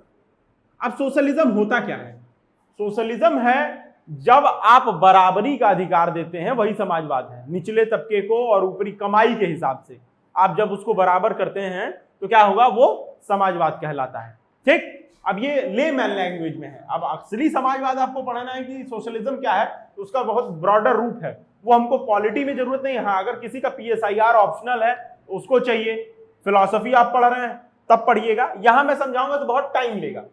तो उसमें अब देखिए मूल कर्तव्य की जो बात है, हमने कहां से लिया था इसको, USSR से लिया था। और USSR कैसा देश है, समाजवादी देश है, सोशलिस्ट कंट्री है। ठीक, और सोशलिस्ट कंट्रियों में ही मूल कर्तव्य होते हैं, किसी भी आप लोकतांत्रिक देश में नहीं देखेंगे भारत को छोड़ के। तो भारत एक ऐसा लोकतंत्र है जिसमें सबका समावेश है। हमने जो है सबसे अच्छी चीजें ली और अपने संविधान में क्या की, डाली हुई हैं। अब उसी के साथ 14A ट्रिब्यूनल का भी भाग, ये दोनों भाग क्या है, 4 का ये भी भाग है और 14 का ये भी भाग है। हमने भागों में जोड़ा और इसमें ट्रिब्यूनल और इसमें क्या जोड़े, मूल कर्तव्य। मूल कर्तव्य आपको भी पता है 10, जब हम मूल कर्तव्य रिवाइज करेंगे तो मूल कर्तव्य रिवाइज करेंगे। अब आ जाइए डीपीएसपी में 3 आर्टिकल्स में क्या किए गए, बदलाव किए गए। 39A कहता है कि फ्री लीगल एड मिलेगा आपको, ये भी 42 संविधान संशोधन के तहत मिला। देखिए 48A एनवायरमेंट प्रोटेक्शन और वाइल्ड लाइफ कंजर्वेशन की बात किसमें की जा रही है, 48 के ए में। अब 43 का ए देखिए, ये भी समाजवादी ढांचे को ही दर्शाता है। ये कहता है कि participation of workers in the management. इसका मतलब ये है कि लोग जो वहां काम कर रहे हैं उनका मैनेजमेंट में भागीदारी किससे होगा, 43A से। अब यही तो चीज है कि जिसकी भी मान लीजिए कोई कंपनी है, ABCD कोई कंपनी है, अगर उसके सिर्फ मालिक के पास ये रहेगा, पार्टिसिपेशन रहेगा, तो वो क्या देखेगा, सिर्फ अपना लाभ देखेगा। लेकिन अगर पार्टिसिपेशन ऑफ वर्कर भी रहेगा तो उनसे क्या होगा, वर्कर का क्या होगा, वेलफेयर होगा। और हम क्या स्थापित करेंगे, कल्याणकारी राज्य। और यही तो हमारे डीपीएसपी का उद्देश्य क्या है कि हमको राज्य को क्या बनाना है, कल्याणकारी राज्य बनाना है। अब देखिए 42 में कुछ व्यापक जो बदलाव हुए उनको यहां बदला गया। 44 में जब जनता दल की सरकार आई तो बदला गया। इसीलिए नागार्जुन जो है इतना ये प्रचंड बदलाव कर चुकी थी, वो सारे बदलाव नहीं हम लिख रहे हैं। उसका कारण ये है कि वो चीजें बदल गई, मतलब यहां आके बदल दी गई। तो आप यहां भी पढ़ेंगे, अब वो कॉन्स्टिट्यूशन में है भी नहीं तो उसका कोई मतलब नहीं है। जैसे एसेंट ऑफ द प्रेसिडेंट, ये इंदिरा जी ने किया था कि आप राष्ट्रपति उस पर पुनर्विचार नहीं करेंगे। इसका मतलब क्या हुआ कि वो एकदम बंध गए, तो ऐसा तो कोई मतलब है नहीं। तो ये सारी चीजें इसमें क्या की गई, हटा दी गई कि नहीं वो अब पुनर्विचार भी कर सकते हैं। तो ये अब आपको समझने के लिए ये था कि इतना अभी इस तरीके से पूछता है, लेकिन अब क्या है कि हमको ये पढ़ना है कि जनता दल की सरकार ने क्या व्यापक बदलाव किए। तो 44th अमेंडमेंट एक्ट 1978, अब इसमें सबसे पहले ये किया गया कि इमरजेंसी का क्लॉज बदला गया। क्लॉज ये बदला गया कि जिस आधार पे राष्ट्रीय आपातकाल लगेगा उस आधार का एक विषय वस्तु बदल दिया गया। वॉर, देखिए एक क्या है, वॉर है, और एक है क्या, एक्सटर्नल एग्रेशन, ये है बाह्य आक्रमण। अब उससे पहले था इंटरनल डिस्टर्बेंस, आंतरिक शांति, उसको बदल के कर दिया गया सशस्त्र विद्रोह। क्यों, क्योंकि इसी का सहारा लेके इंदिरा जी ने क्या लगाया था, आपातकाल लगाया था। तो समझ में आया कि इसका क्या है, मिसयूज है। अब एक प्रधानमंत्री उसका मिसयूज कर चुका है तो कोई भी कर सकता था आगे। तो सबसे पहले यह किया गया कि विद्रोह, आंतरिक अशांति आप तब मानेंगे जब विद्रोह होगा, लेकिन कैसा विद्रोह होना चाहिए, सशस्त्र विद्रोह होना चाहिए, तभी आप मानेंगे। ठीक, अब देखिए अब क्या बदला गया, राइट टू प्रॉपर्टी, संपत्ति का अधिकार। पहले कौन सा अधिकार था, मूल अधिकार था, फंडामेंटल राइट था। इसीलिए हम फंडामेंटल राइट पहले क्या पढ़ते हैं कि 7 थे और अब कितने हैं, 6 हैं। तो मूल अधिकार में ये था संपत्ति का अधिकार, उसको क्या किया गया, विधिक अधिकार बना दिया गया। और विधिक अधिकार क्या हो गया, 300A। तो अब आपसे अगर ये पूछ ले कि 300A का संविधान संशोधन क्या है, तो 44 1978, या ये पूछ ले कि मूल अधिकार में संपत्ति के अधिकार को कब बदला गया, तो कान इधर से घुमा के पकड़े या इधर से, आपको एक आइडिया पहले से, इसी वजह से पहले पढ़ाने के बाद संविधान संशोधन डिस्कस किया जाता है कि आपके पास आइडिया रहे कि कौन सी चीज कैसे बदल रही है। ठीक, अब उसके बाद देखिए 20 और 21, ये आर्टिकल क्या है, 20 में क्या है और 21 में क्या है, राइट टू लाइफ है। और ये जो है ये क्या है, पहले अरेस्ट हम बताए थे, उसके बाद क्या, पहले सजा। तो सजा देने का किस में है, 20 में है कि डबल जियोपार्डी नहीं होगी, आपको उसी समय के अनुसार सजा दी जाएगी, उससे ज्यादा ना उससे कम, ये सारी चीजें। तो 42वें संशोधन के समय यानी 78 में क्यों बदला जा रहा है कि इस समय बहुत ही व्यापक स्तर पे इसका क्या हुआ, हनन किया गया। अब देखिए जीवन जीने का अधिकार का ये मतलब नहीं होता है कि आपको मार दिया जाए, इसमें कहा गया है गरिमापूर्ण जीवन, आपका लाइफ कैसा होना चाहिए, आपकी अपनी प्रेस्टीज है। ठीक, तो उसको ना, तो इसमें मनचाहे रूप से क्या किया गया, जेल भेजा गया। तभी तो नागार्जुन कहते हैं इंदू जी क्या हुआ है आपको, भूल गई हैं बाप को, ऐसे थोड़ी कोई कहता है। इतना व्यापक चेंज जो कर रही थी, इसमें सारे बड़े लीडर्स क्या थे, जेल में थे। तो सबसे पहले जब वो लीडर्स बाहर आए तो कहे कि दोबारा कहीं ना जेल में चले जाएं, डर था, तो कहे भाई इसको बदलिए कि 20 और 21 का क्या करेंगे आप, कभी भी कोई भी इमरजेंसी हो आप 20 और 21 सस्पेंड नहीं कर सकते। ठीक, उसके बाद अब आ जाइए हाँ 20 और 21 सस्पेंड नहीं कर सकते। तो 42 और 44 इंपॉर्टेंट आर्टिकल्स हैं जिससे, सॉरी अमेंडमेंट एक्ट्स हैं, जिससे क्या होता है क्वेश्चंस बराबर पूछता है। और पूछने के साथ साथ आप एक चीज ये याद रखिएगा कि अब आपको एक आइडिया हो गया कि 76 में क्या है 42 है और 78 में क्या है 44 है। तो अब जब भी होगा 44 के बाद वो क्या होगा 78 के बाद होगा, और जब भी क्या होगा 42 से पहले वाली कब होंगी 76 से पहले होंगी। ये चीज अपने दिमाग में, इसको क्या करिए, जैसे होता है ना कि इसको आप कॉर्नर स्टोन बना लीजिए, जैसे सीसॉ खेलते हैं अगर बच्चे देखे होंगे आप, तो क्या होता है इधर बीच में होता है और अगर इधर ज्यादा वजन है जिसका तो इधर झुकता है इधर। तो इसको आप वो मिडिल की तरह याद रखिए कि जब आप संविधान संशोधन भूले भी तो एलिमिनेशन की में आपको याद आए। क्यों? क्योंकि इसका सबसे ज्यादा इस्तेमाल हुआ है। तो अगर मैं आपसे पूछूं कि 73rd अमेंडमेंट एक्ट कब हुआ और आपको ऑप्शन में 4 ऑप्शंस दे दूं, 4 ऑप्शंस में मैंने मान लीजिए कि एक दे दिया 76, ठीक, एक दे दिया मैंने 58, ये ईयर लिख रहा हूं 1976 1958, और एक दे दिया मैंने आपको 66, और एक अब मैंने आपको दे दिया क्या दे दिया 1992। तो आपको एक चीज समझ में आया कि 42 के बाद ये तीनों तो किसी काम का नहीं है, मतलब एक ही यही हुआ। अगर आपको नहीं याद है तो, हालांकि 73rd अमेंडमेंट एक्ट ऐसा है कि जो याद एकदम होना चाहिए, ठीक है। तो अब हम लोग देखते हैं नेक्स्ट कौन कौन से इंपॉर्टेंट है। तो अब हम लोग पढ़ते हैं फर्स्ट अमेंडमेंट एक्ट से। पहला संविधान संशोधन देखिए तुरंत 1951 में ही हो गया। क्यों? क्योंकि तुरंत ही समझ में आ गया कि संविधान जो है बदलने की जरूरत है, और उसमें भूमि सुधार करने के लिए, लैंड रिफॉर्म करने के लिए 9th शेड्यूल ले आया गया। कौन सा शेड्यूल? हम लोग पढ़े कि शुरुआत में कितने शेड्यूल थे? 8 शेड्यूल थे मूलतः, उसके बाद 4 लाए गए, और वो चारों शेड्यूल जिस जिस आर्टिकल के तहत लाए गए, जिस जिस अमेंडमेंट एक्ट के तहत लाए गए, वो सारे इंपॉर्टेंट हो जाते हैं। तो पहला था 9th शेड्यूल। इसमें ये था कि लैंड रिफॉर्म के लिए तो आया, लेकिन इसके लिए जुडिशियल रिव्यू नहीं ले सकते थे। जैसे मान लीजिए कि अगर 9th शेड्यूल में हम कोई लॉ बना के डाल दिए तो उसमें जो है न्यायालय पूर्वालोकन उसका नहीं करेगा, ठीक। लेकिन इसको अब बदल दिया गया है, अब न्यायालय किसी भी मामले में न्यायिक पूर्वालोकन कर सकता है, लेकिन उस समय इसको इसीलिए ले आया गया था 9th शेड्यूल को। अब आ जाइए 31st अमेंडमेंट एक्ट 1973। इसमें जो अब हम लोग पढ़ते हैं कि लोकसभा की सीट क्या है 525 से 545 कर दी गई, ठीक। और हमारी मैक्सिमम स्ट्रेंथ कितनी है 550। तो ये सीट जो 545 की गई है वो कब की गई है 1973 में की गई। ये क्वेश्चन पूछ लेता है आपसे डायरेक्ट। अब सिक्किम को फुल फ्लेज स्टेट का दर्जा कब मिला, पूर्ण राज्य का दर्जा कब मिला? वो था 1976 में ही। तो जो लोग जानते हैं कि सिर्फ 1976 अराजकता का दौर, ऐसा नहीं है, उन्होंने बहुत सारे ऐसे भी काम किए। तो सिक्किम पहले हमारा फुल फ्लेज स्टेट नहीं था। 75 में हमने उसको पहले ग्रहण किया, उसके बाद 76 में हमने क्या किया, उसको पूर्ण राज्य का दर्जा दिया, और ये कब बना 1976 में। उसके बाद सबसे ज्यादा इंपॉर्टेंट हो जाता है 52nd अमेंडमेंट एक्ट 52। और ये बताइए 5 × 2 कितना होता है 10। तो 52 से 10वां शेड्यूल बदला गया, और 10वां शेड्यूल लाया गया, बदला नहीं गया मतलब इंसर्ट किया गया 10वीं अनुसूची 1985 में। क्यों? क्योंकि इस समय लोग खूब दल बदल कर रहे थे। जो लोग थे, दल बदलने का मतलब है कि जैसे आप अभी का सिनेरियो देखिए, आप देख रहे होंगे कि महाराष्ट्र में, बिहार में ये क्या हो रहा है, सरकारें बदल जा रही हैं रातों रात।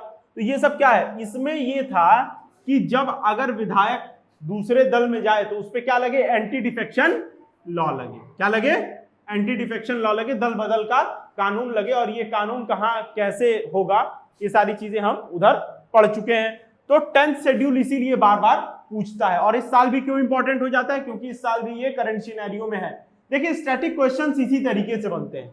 इस साल का अगर आप इंपॉर्टेंट टॉपिक नोट करना चाहते हैं तो मैं बता दूं, देखिए आप अगले पेपर में अगर आप क्वेश्चंस देखेंगे तो प्रेसिडेंट से क्वेश्चन आने के मैक्सिमम चांसेस हैं, वाइस प्रेसिडेंट से, गवर्नर से। क्यों? क्योंकि अभी इन दोनों के इलेक्शन हुए हैं। गवर्नर का रोल क्या है आप समझ ही रहे होंगे, जब आप देख रहे हैं कि सरकारें बदल रही हैं। तो उसके बाद आप देखिए सुप्रीम कोर्ट के जज बदले हैं तो सुप्रीम कोर्ट पूछा जा सकता है, ये सारी चीजें।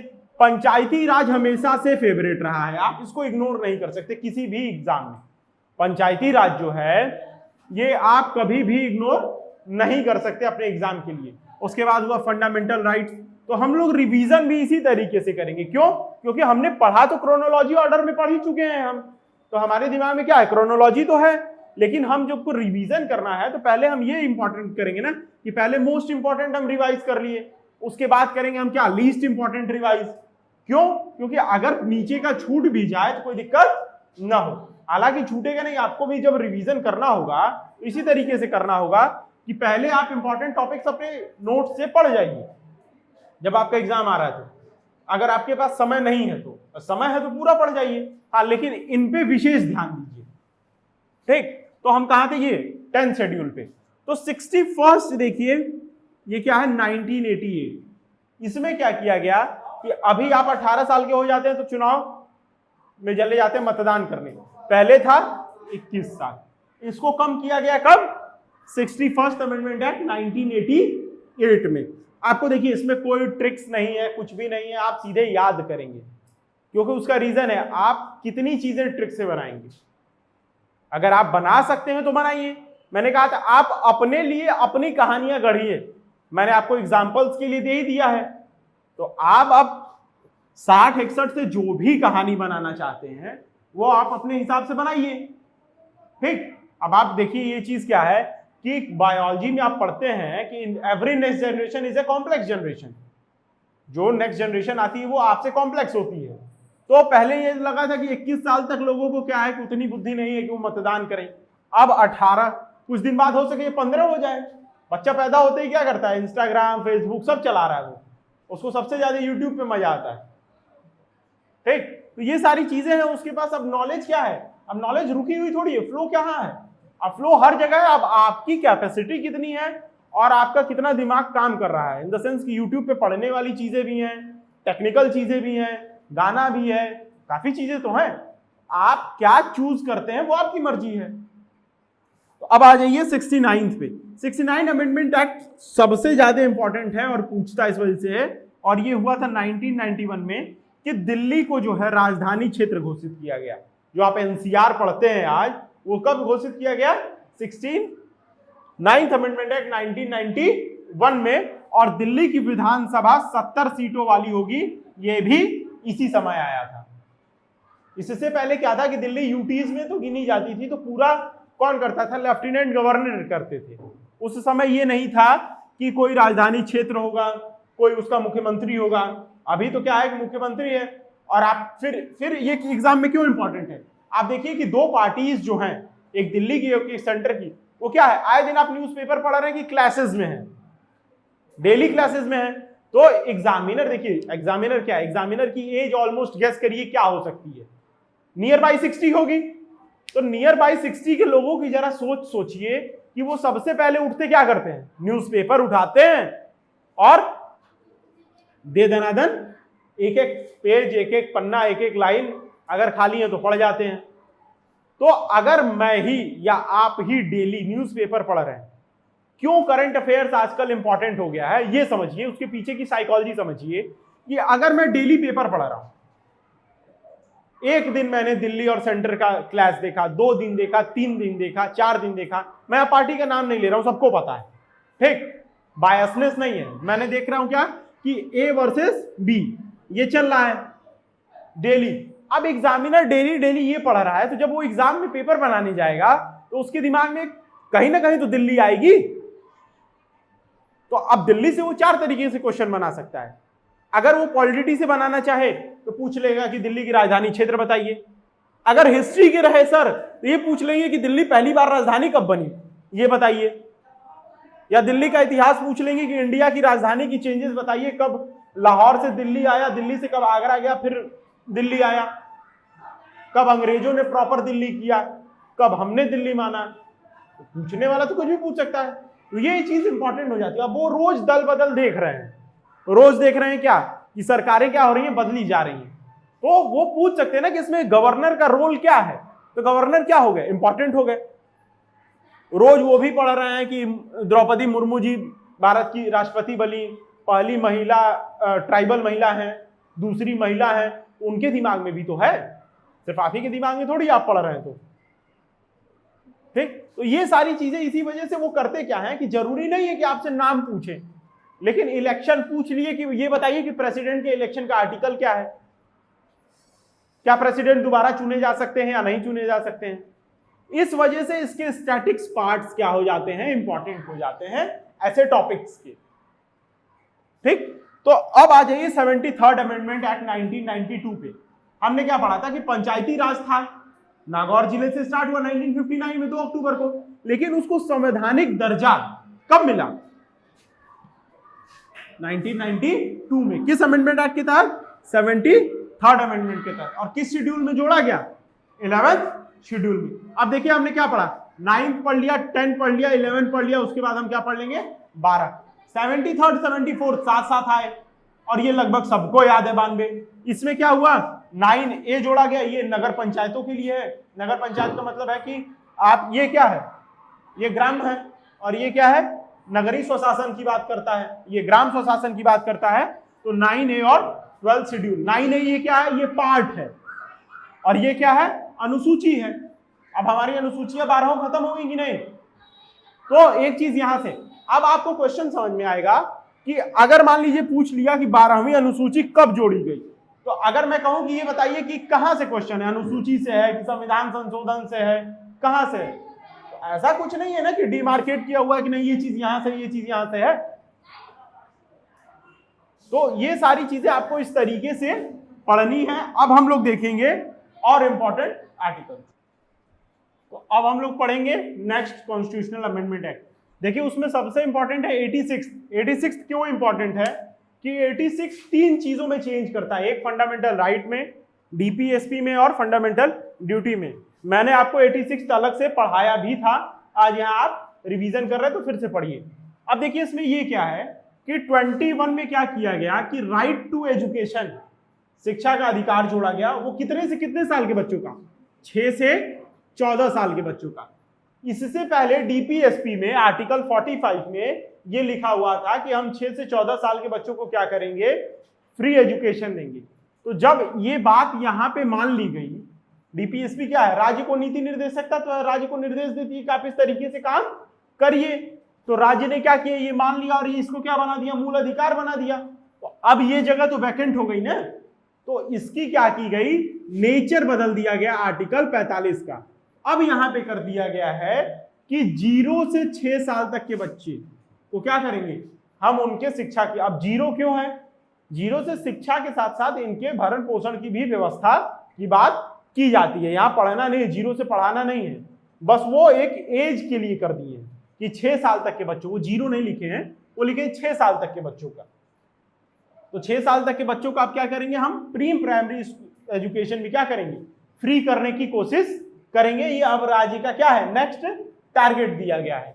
और फंडामेंटल ड्यूटीज में ये कहा गया है कि जब बच्चे को क्या अधिकार है, स्कूल जाने का अधिकार है, और उसको कैसी शिक्षा मिलनी है, फ्री एंड कंपलसरी एजुकेशन।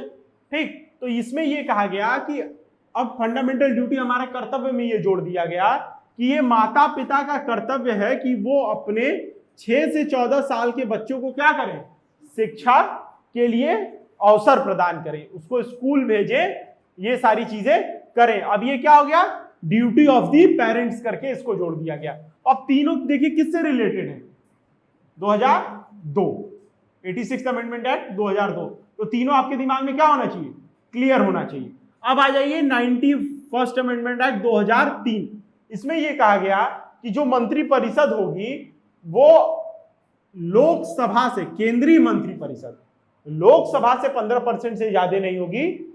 और अब ये बताइए स्टेट का, तो वहां की विधानसभा के 15% से ज्यादा नहीं होगी। ठीक, तो अगर मान लीजिए कि लोकसभा में जितनी सीटें हैं उसका 15%, और यूपी या बिहार या महाराष्ट्र ये हैं, इनके जो भी सीटें हैं उनका 15%। तो राज्य में भी 15% और केंद्र में भी कितना परसेंट, मंत्री परिषद 15% से ज्यादा नहीं होगा, not more than 15%। Council of ministers जो है नहीं होंगे। ये एक चीज क्लियर रखी गई। ये कब की गई है, 2003 में। अब सीधे आ जाइए 97th अमेंडमेंट एक्ट। ये क्यों इंपॉर्टेंट है, क्योंकि इससे फंडामेंटल राइट्स में भी आर्टिकल 19 में चेंज आते हैं और सहकारी समितियां जोड़ी जाती हैं। जब मैंने आपको 19 पढ़ा रहा था तो सहकारी समिति बताया था वहां पे। अब उसके अलावा 19 का क्या है, बी जोड़ा गया। ये कहां है, ये है पार्ट। अब आप बताइए 9 में क्या है, 9 में है आपका ग्राम पंचायत। 9 का ए क्या हमने पढ़ा, नगर जो है नगरीय स्वशासन। अब 9 का बी क्या हो गया आपका कोऑपरेटिव सोसाइटी।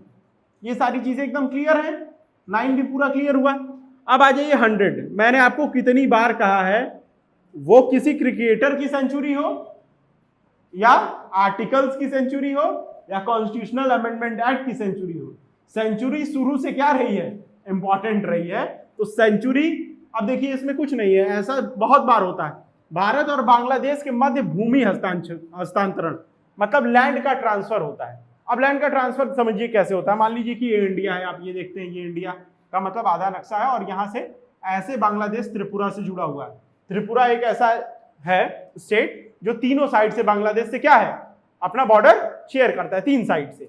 तो मान लीजिए कि कुछ ऐसे हैं जिनका प्रबंधन बांग्लादेश को करने में आसानी हो, हमको दिक्कत होती है, पूरा घूम के जाना पड़ता है।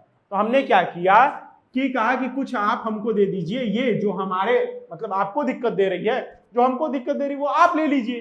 तो यही लैंड ट्रांसफर जो है वो क्या है, 100 अमेंडमेंट एक्ट से हुआ है। इस बात को समझिए, ये बहुत इंपॉर्टेंट नहीं है, बराबर होता रहता है, लेकिन अब ये चूंकि ये 100वां अमेंडमेंट एक्ट है इस वजह से इंपॉर्टेंट हो गया है, इसके सब्जेक्ट में इंपॉर्टेंट नहीं है। बाकी हमने क्या पढ़ा कि कॉन्स्टिट्यूशनल अमेंडमेंट एक्ट इस वजह से इंपॉर्टेंट है क्योंकि उसका सब्जेक्ट इंपॉर्टेंट है।